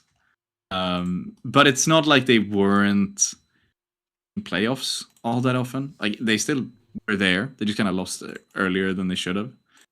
And then they have, Hallie goes on medical leave and they win 1, 2, 3, 4, 5, 6, 7, 8, 9, 10 straight series against top 10 opponents. One of them being Falcons, eventual major champions in a grand final, with Carrion, by the way. They went back to a couple of those are like bullshit wins. Like 9C were a top 10 team, yeah, haha. But like major semis, you lose to the champions. It's all right. You do all that after but then also you lost to Parivision twice. You lost to Astralis at one point in a playoff game. To Mongolz at one point, you lost to an ailing Furia. You didn't really beat anybody else that you really wanted to beat. So I have a hard. If I'm trying to I think I'd still say worse though, because Spirit have also had a horrid start to this fall season. It's a bad start to the year so far, and maybe they can. The GiJieHao loss alone, man. Alone is warning bells. Losing grand final to MOUZ, like I said, I don't think MOUZ are gonna finish the season strong. They're all right now, but I think they're gonna end up worse. And I think Spirit should have won that best of 5. I think they're worse, but it's more slight than you might think. Mostly because the start of the spring season was really bad. Okay, yeah, right. Fair enough. I'm reluctant to put them in worse, but I'm going to put them there just because it seems like they're really trenching themselves in behind Hallie, and it's going to take another season of them not winning enough for them to understand that, hey, donk, if he's a great coach and you're a great player and everyone else on the team is your best buddy you love playing with, someone's got to be shit for you to not be winning stuff. Someone's got to be shit. It's time to get brutal. Up next, the Mongolians of the Mongolz. Surprising to see their nationalities after that team name, but yes, they are indeed Mongolian. The Mongolz, their spring season was a mixed bag, to put it generously. I honestly, I don't know how they can be anything but better. And at the same time, I just want to put them in the same. Because of the loss of Mazzinho, I do think they're gonna. I don't know, man. I'm mixed. I'm lost. What do you think of this team? I always thought it was going to be a slow spiral. I thought it was going to be a slow downward spiral with these changes. I think even with that in mind, it's been very slow. It's been Heroic's a nice win. Then Wildcard is neither here nor there. Fuck them. They lose to FaZe in Blast Bounty, but that was a 50-50 game to begin with, I would say, at that point, with where FaZe were and Mongolz were. Map off of NAVI, beat Pain. If it was as slow a spiral I was expecting, I probably would have expected to see a Heroic loss or a Pain loss somewhere in there. So I can't quite say that it's like definitely worse. I'll probably say the same, man, because again, 1-2 against Navi. That's what they did at the major as well. Like that's, and then they beat Bait and Monty, lost to 9Z. Yeah, I think if they keep Mazzinho, they could have eventually become better again, but I just don't see it getting better. In hindsight, probably yeah. Right. This is a big one. You've basically foreshadowed that you think this team is getting worse. Vitality.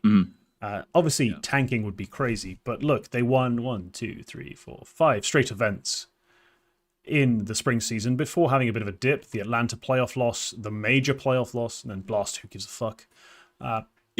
I've predicted that they're going to come back to at least strong contention, if not dominance.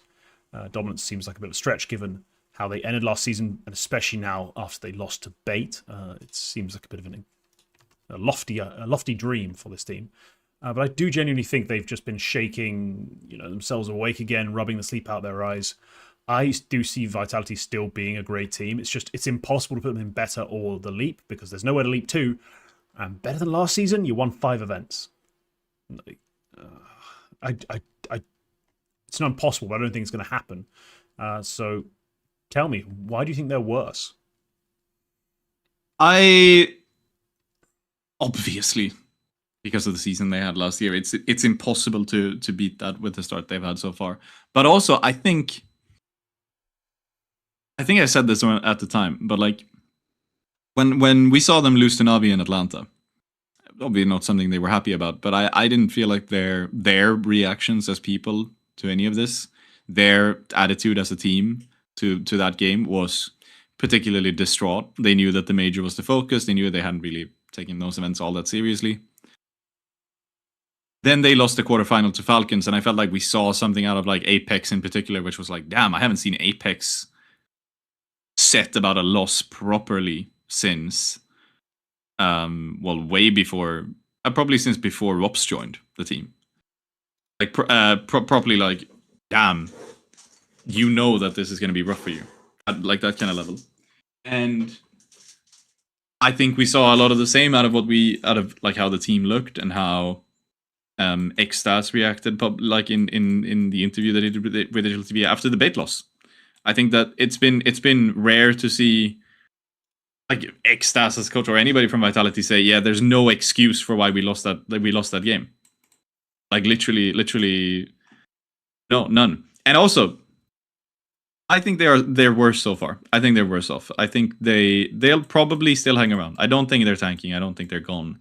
But I think they're also going to have a really rough time getting back because of what's going to happen for the rest of the season. Twice, they're going to have players out on parental leave. They're skipping a big LAN because of it. And it's also 2 different players. So like limited practice time with your full lineup. And also just time off in the mid part of the season can be rough. And especially like, that's obviously great for Apex and Mezzi. Obviously something they should have as well, to be honest. It's just circumstances. What does that do to like Zaiwu, Rops, and Flame Z at this point? Like, yeah, where does that put them as players? Where does that put them as a team? Where does that put the team as a whole? It's this event, they had like the full undivided attention of all 5 of their players, with presumably a bit more practice than they had at Blast Bounty. Significantly more, I would have hoped. Like getting back up to speed. The rust has been shaken off properly. And they go and lose to Bait. So I'm not going to say that the chances are squandered. They can still win the event, but they also have a tough bracket to do so. Probably you have to go through Spirit and Falcons to even get to the final. And then of course they're in Paris and they might play GamerLegion. So that's a win obviously, but yeah. Anyway, I'm just saying that like I think you've seen them take a step down at both the major and this event. And mostly because I don't really see the clear path back up to the top under the difficult circumstances that are going to plague their entire season. I can't really say that like I definitely expect them to get back up there. I think they'll stay top 5. Obviously, these players can't do anything else. But I do think that it might be a little bit of a write-off the rest of the season. Okay, well I'm not there. To put it bluntly, I don't think I'm not there at all. I don't see the parental leave things. They're so well anticipated, planned. They're not even going to be that. Do you know what those are going to be? They're going to be holidays for 2 players who, in the mid-season, like almost. It's going to be a good time for the players to actually mentally refresh around events. I don't think they can have the same results as far as trophy cabinet. Like, I don't think they'll have 5 straight wins in terms of, the bling. So technically, in that sense, you could say it's worse. But I think in terms of level of play, they're going to maintain a very high level. I'm going to still keep them at the same. I think they are going to be favorites for everything they play this season. And I would not be surprised if they lift the trophy in Singapore. So I'm going to keep them in same. But you've put forth some compelling reasons. I just think that well-structured teams, elite teams, will plan around those really well, and it'll be used, if not to an advantage, it will not become a problem, is my view of it.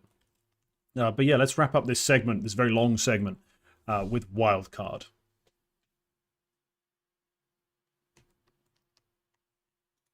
I'm gonna have to refresh my memory on where they were last season, but my gut feeling says that they might be slightly better. Better? Last season, they were like toiling away at these shitty tier 2 lands. You know what? I did forget. This is Hexed's team.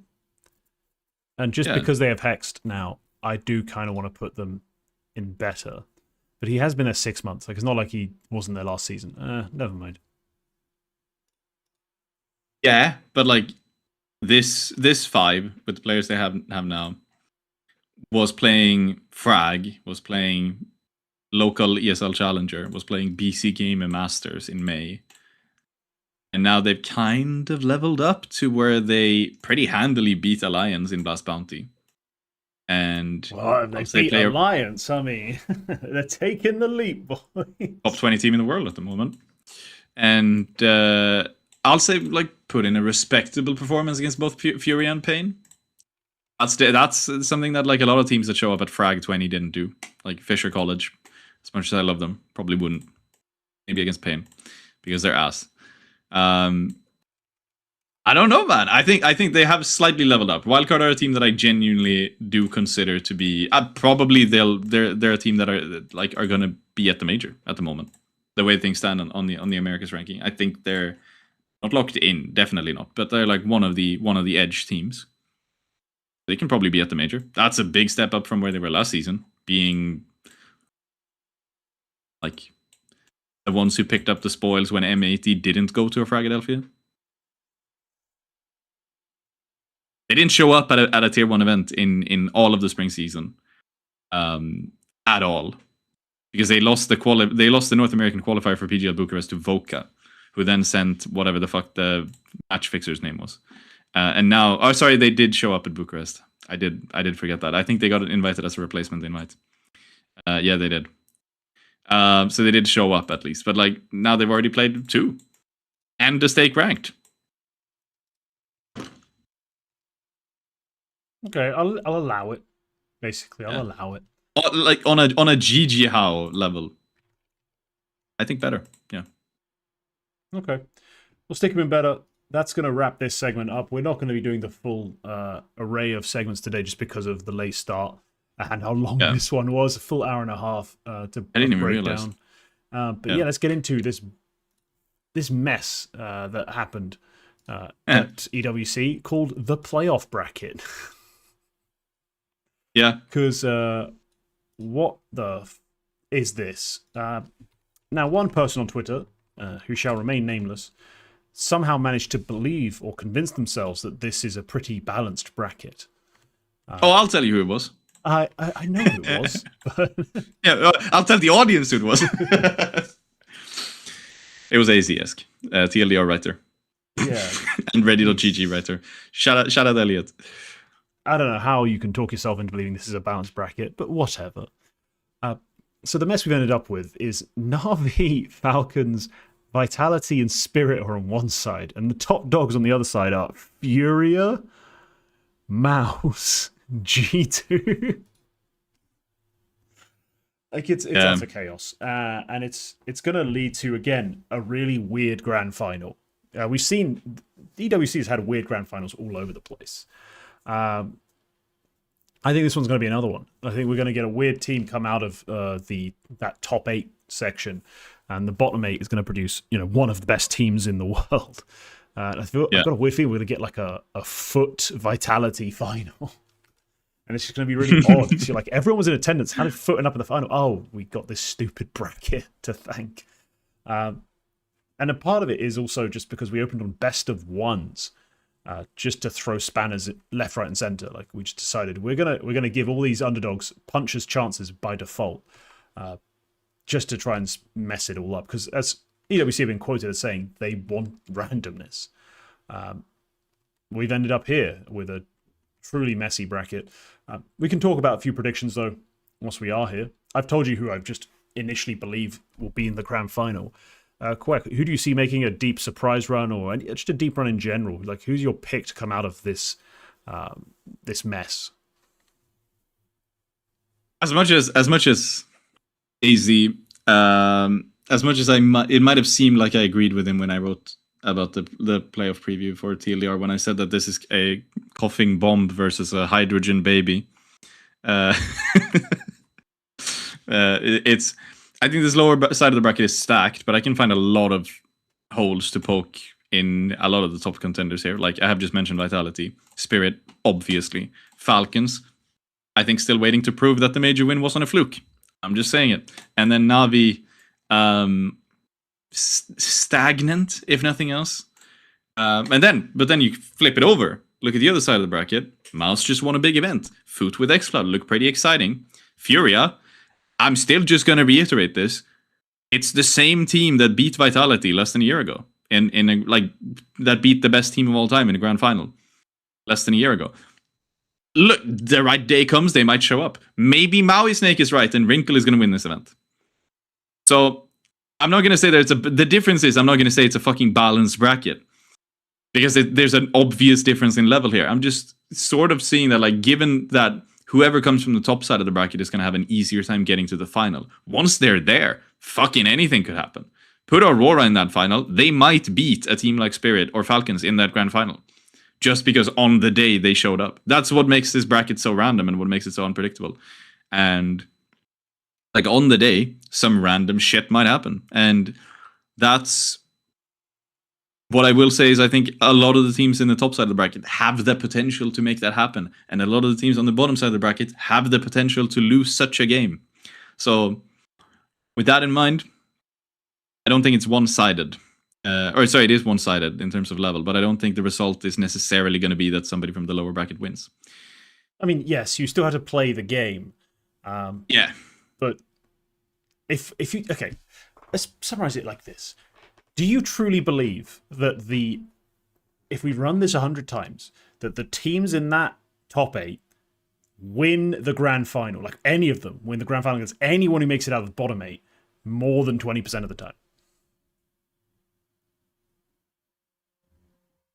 Might give it 25, but not a meaningful, no. But I also don't think that any one team from the lower side of the bracket wins this bracket more than 15% of the time. And that's the interesting thing, is that, like, it could go either way. You have to play it that way, of course, because when we have this many teams. Anyway, you asked me a question. Who do I think is dark horse?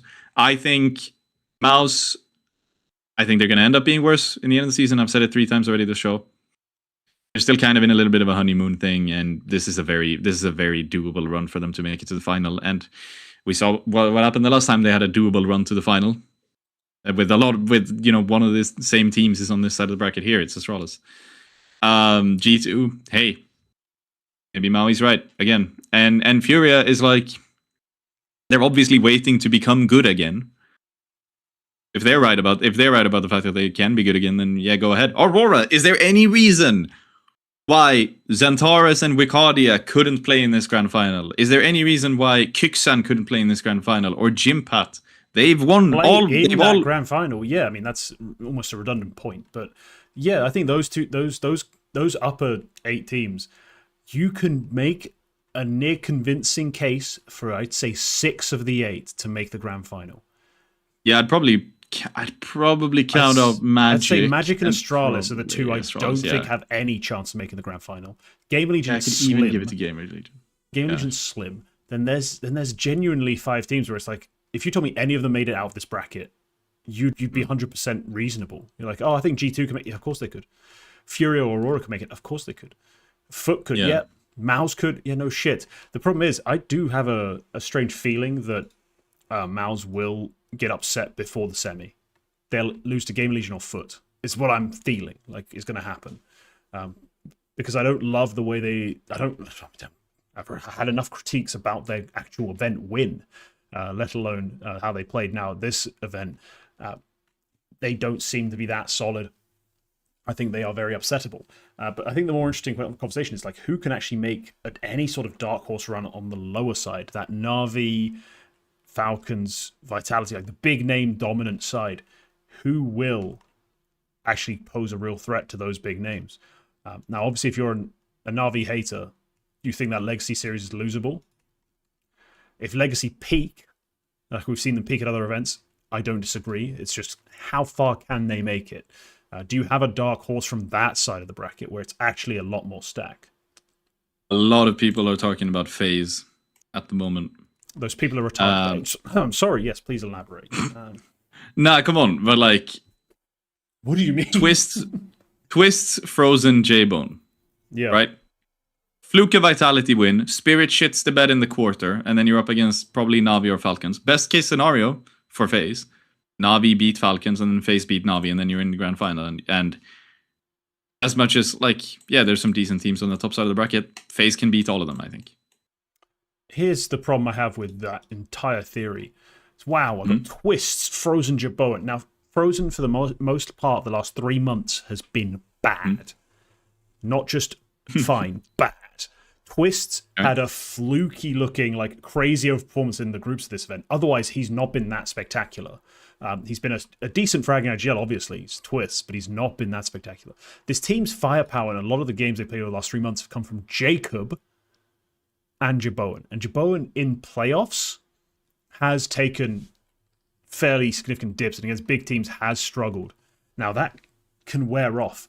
It can wear off real quick, if you know what I mean. Like he could get over all of that super fast, figure himself out, figure out how to play against these best teams and make a bunch of plays. But we're asking a lot, I think, to say that they could firstly beat Vitality, but then after that, keep the run going by getting past. Again, we talk about Donk and Spirit in a lot of negative ways because we're comparing them to where we believe a player of Donk's caliber should be able to take you if you're a proper team. The fact is they're still way better than FaZe are right now. And I think they would spank them as well. Unless we have a terrible Donk series, which is the only way it came close last time. So there is so much working against FaZe. I don't see it happening. I do think the most genuine upset potential run here, the one team I think is like of the underdogs, because I don't think any of the underdogs in that section make the final. But the one who could make a semi is Legacy. I think that is the only one that's got proven firepower and proven runs in CS2. Like, they're the only one who's done it in the last sort of 6 months.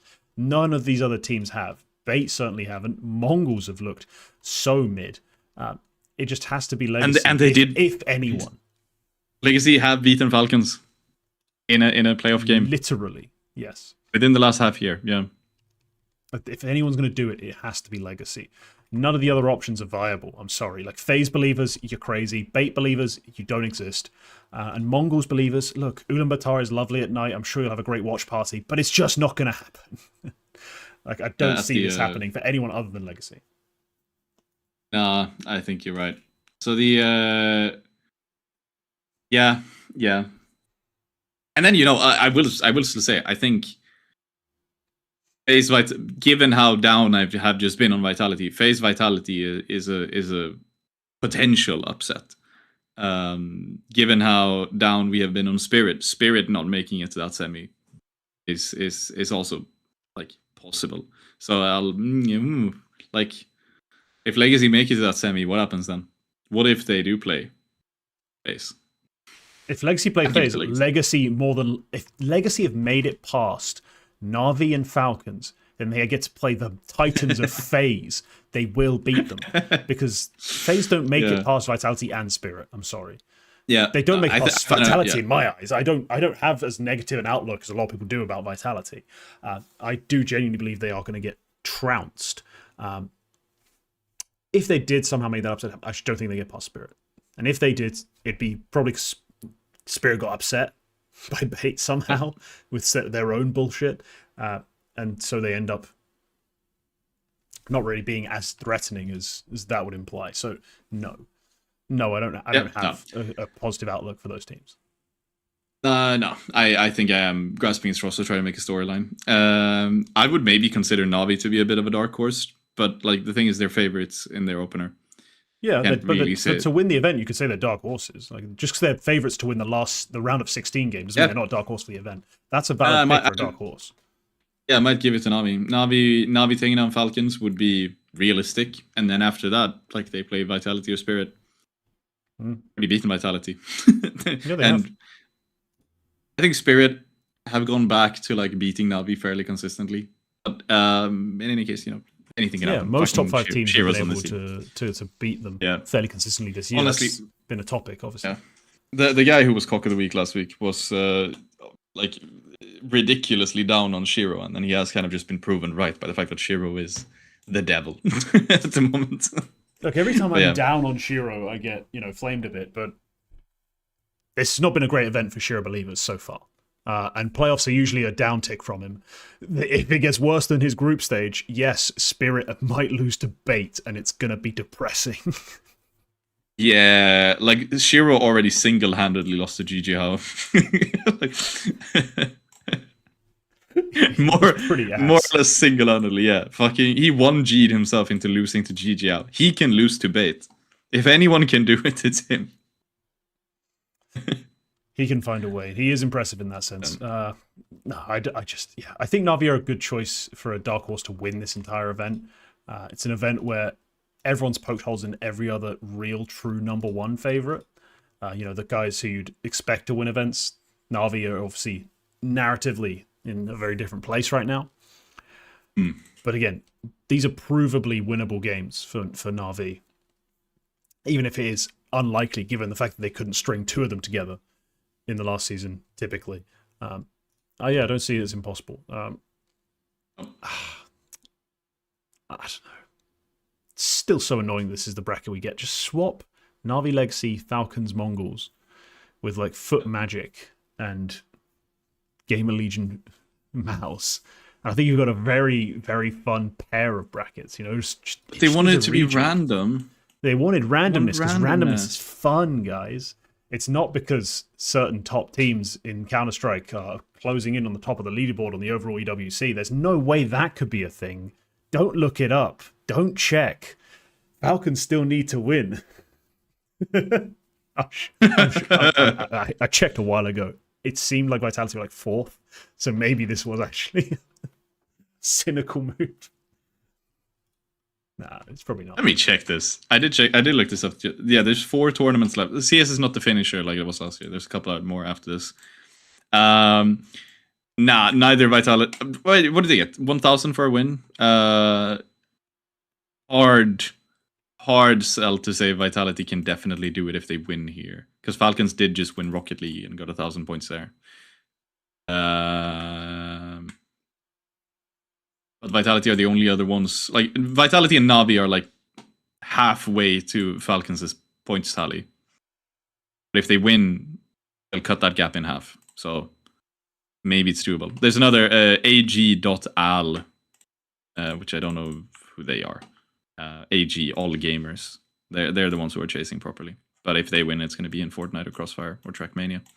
Anyway, that's way besides the point. Some other garbage. It would be just a half joke, really, more than a real piece of analysis. Would be funny if Falcons lost. It would be funny. Yeah, it would be. Finally a year where they can't Obama meme. Yeah, it would be like the United States not winning their own World Cup. They were never gonna come on. They were never gonna. But they tried. They tried their hardest, dude. They tried their hardest. With the overturning red card suspensions. I could host a powerlifting competition and try to win the heavyweight division all I want. It's not going to happen, no matter how much I rig it. Yeah, I guess that's true. Yeah. But let's get into the Eternal Shuffle quick. Stop staring at your ceiling. There's nothing important there. Give me some roster moves, and I will give you some grades. We have actually another slow week in terms of roster moves. Last week was very empty.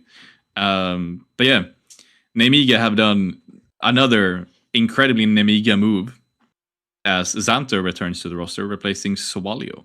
So once again, a player they had who was good, and then they decided he wasn't good enough. They've decided to bring him back. This team, man, they piss me off. I guess it's a good roster move overall because I like Xanter a bit, but it's just weird the way they're doing things. I can't give him a good grade for it. I'll give him a C. That'll do. I'm also trying to figure out because like Flamus joined this team and was really good. He got sold, and they signed Zwei, like 1-for-1 replacement with Flamus, and he was really good. And then he got sold, and then they signed Sowalio. He was all right. Didn't get sold, got benched. But all throughout, when they had success with Flamus and Zwei, they also had Xanter like doing good in a different role. But now they've signed Xanter as, I don't know, the team has changed a lot since then, I guess. So I guess it's not 1-for-1. Anyway, fucking weird. It's weird how many players leave and come back in this team. It is. So It is. motherfucker got leered. Yeah. Ultimate has signed for BetClick. Oh, wow. So it's time to find out if your time in Liquid counts. It does. It always does. I don't give you that much credit, no matter who you are. This is interesting. Yeah. I'll give him a B. You can do worse. Been friend. Replacing Hades, but I believe he comes in for eventually. Like that's the last AWP they had. Hades is decent at tier 2, but I don't think it's unfair to say Ultimate could put up bigger numbers in a lower level of play than Hades has. So it's be a cool place for Ultimate to rebuild some confidence, but also maybe just refine his game. I think it'd be useful. Yeah. They did play with Friend in the past 2 events they played, and they did win one of them over Liquid in the grand final. Oh yeah, that State Pulse one they did. Yeah, that's why their VR is so high. I'm so used to them being like 100th. Or 70th or 60th. Yeah, okay. Yeah. Yeah. They lost to Sashi last time, which was at EWC qualifier. Still with Friend, top performer. I don't know. You can do Roland from Poland is back in Poland, and he's I guess like you can do worse. But maybe given the fact that you have just had those 2 events and one of them was a win, maybe you could have stuck with Friend. I don't know, man. But yeah, anyway. We'll see. Bit of a gamble, I think. Also in Poland, Permita have signed Los Kogutos, if you remember Permita. So this is Marcos, Tomiko, Mari, Adrian, and Shoke. and Shoke. Shoke. He's the point. We won't need to learn his name. He's 0.81 rated so far. He'll be gone. But yeah, got a great pose in his picture. But yeah, no, okay. This is where Tomiko's ended up after all this. Because he wasn't Los Kogutos. Yeah, okay. No, this is. I don't know even what to say about Permita for this. Like they've just come back to CS. They've gone back to being a Polish team. I mean, they had most of these players already on their roster before. Like at some point, it's a very whatever move. This is barely a move. I'll give him a C. Yeah, welcome back. For every single Polish player who has been good in the past 5 years, all 5 of these guys have been the other Cavaliers at some point. To be honest, even that clip has resurfaced recently. Anyway, yeah. Big Academy take Aze and Herdina from Imperial and Heroic Academy, respectively, to make a full roster of Process, Widow, Bonnie, and those 2. So Aze, the best Turkmenistani Counter-Strike player of all time, probably. Pretty much. Yeah, Aze, I called him Aze. He wasn't terrible on Imperial Academy. It's just the level of competition they played was so forgettable. It was kind of hard to keep track, and they started really rough, so I kind of tuned him out for a while. But yeah, the talent seems to have been real. HR Dina. look, Frog was really excited about both these moves, but I'm kind of out of touch with the fucking the abyss that is the Academy play right now, because the Heroic Academy, again, we're playing at such a low level. I know that I had some excitement for Stomac. Musiak had the occasional map that was fun. Redina, I didn't really get to see it, to be honest, especially on a POV basis. So I can only say that for Big Academy, I'll give you a B, because I think A's is going to be a solid enough talent. Yep. They already played 2 events, finished in quarters in both of them. Didn't beat anybody particularly exciting, but also they lost to Entropy and XR. But you can lose to worse teams than that. So decent, I guess. Shout out Az one time. Finally, this came in just before we went live, I think. Furia's women's team has completely transitioned to Valorant. So following in the footsteps of Astra, another ESL Impact champion is gone. Valorant. Yeah, this is a shame for the women's scene, but there wasn't really much for women's scene left. So for those ladies, I'll give you an A. Good job. You went and found where the money is. It's a shame to have to play Valorant, a child game. It is still garbage, but I hope you win. I wish you all the best. Give Counter-Strike a good name. Go batter those noobs. Yeah, exactly. Like, what I'm hoping is going to happen here is that all of the, like, Astra and Furia FE, and or they're now going to be called Furia Inclusivo. Weird. But yeah. Yeah, anyway. It's like naming your team Furia DI higher. When you call it Furia Inclusive. Do you know what it really does, though? It opens the door that always gets people pissed off or triggered in women's CS. Because it's opened the door that Impact always had open. It's just that it always wound people up. Just to call it inclusive. It's like, oh, yeah. They're probably going to accept those people, and y'all are going to get pissed off about it, despite never having watched a second of it.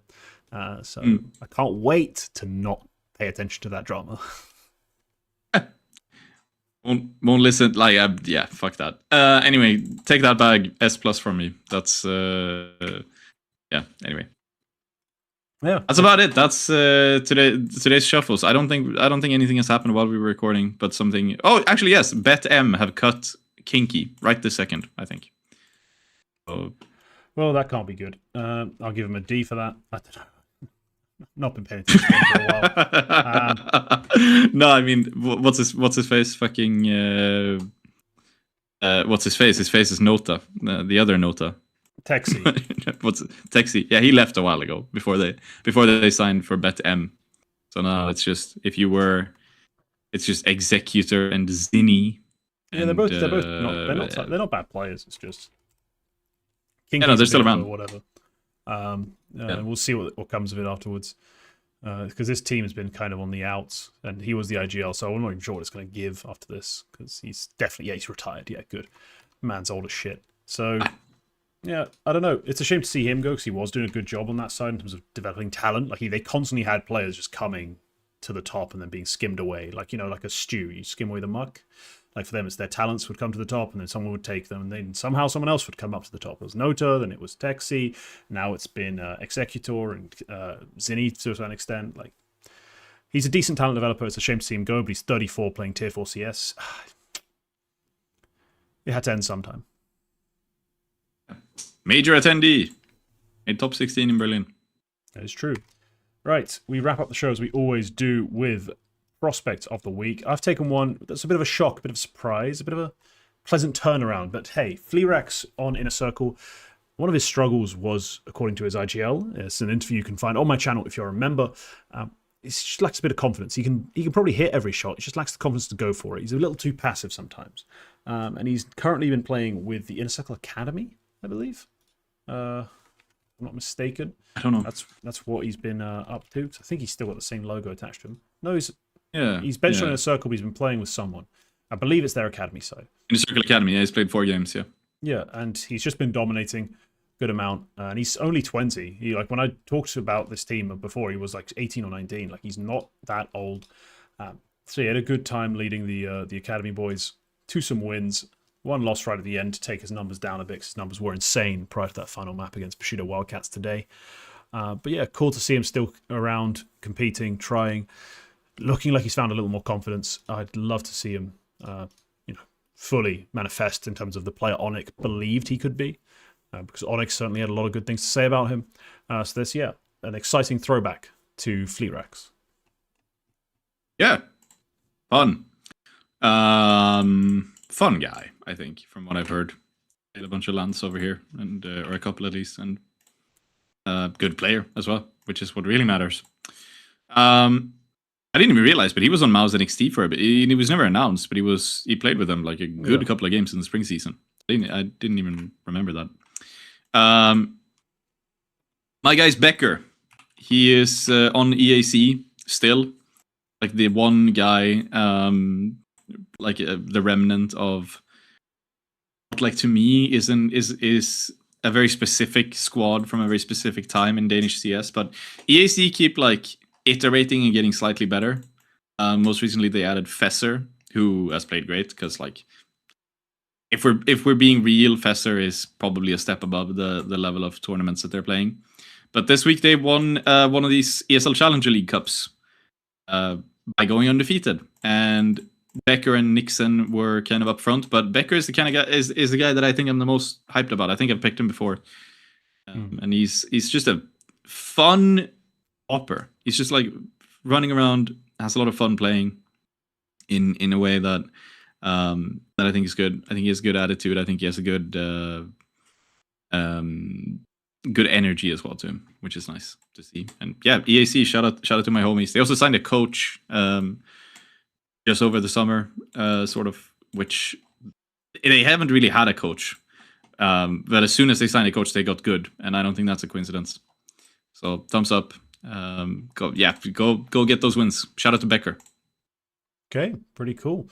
Yeah, always nice to hear about a Danish AWPer who's not terrible. Hope he has some potential. Very rare. They are pretty. He's very up and down, but like this week was a really good week, and if he can sustain that, then that's really good. They also they didn't play the best teams. They played the best win they had was Basement Boys. It's still a respectable win. Nothing, but it's not nothing. No, slow level. But yeah, excited to see what comes next. But all right, that's going to be our episode. Thank you for watching. Leave a like if you enjoyed. Leave a comment telling us your thoughts on any of our topics. Sub for more content. Remember that membership's the best way to support the channel. Members get access to bonus content and rights, which is lovely. But yeah, thank you to our contributors, XL, Romich, and Amnesiac. We'll see you all next week. Bye-bye.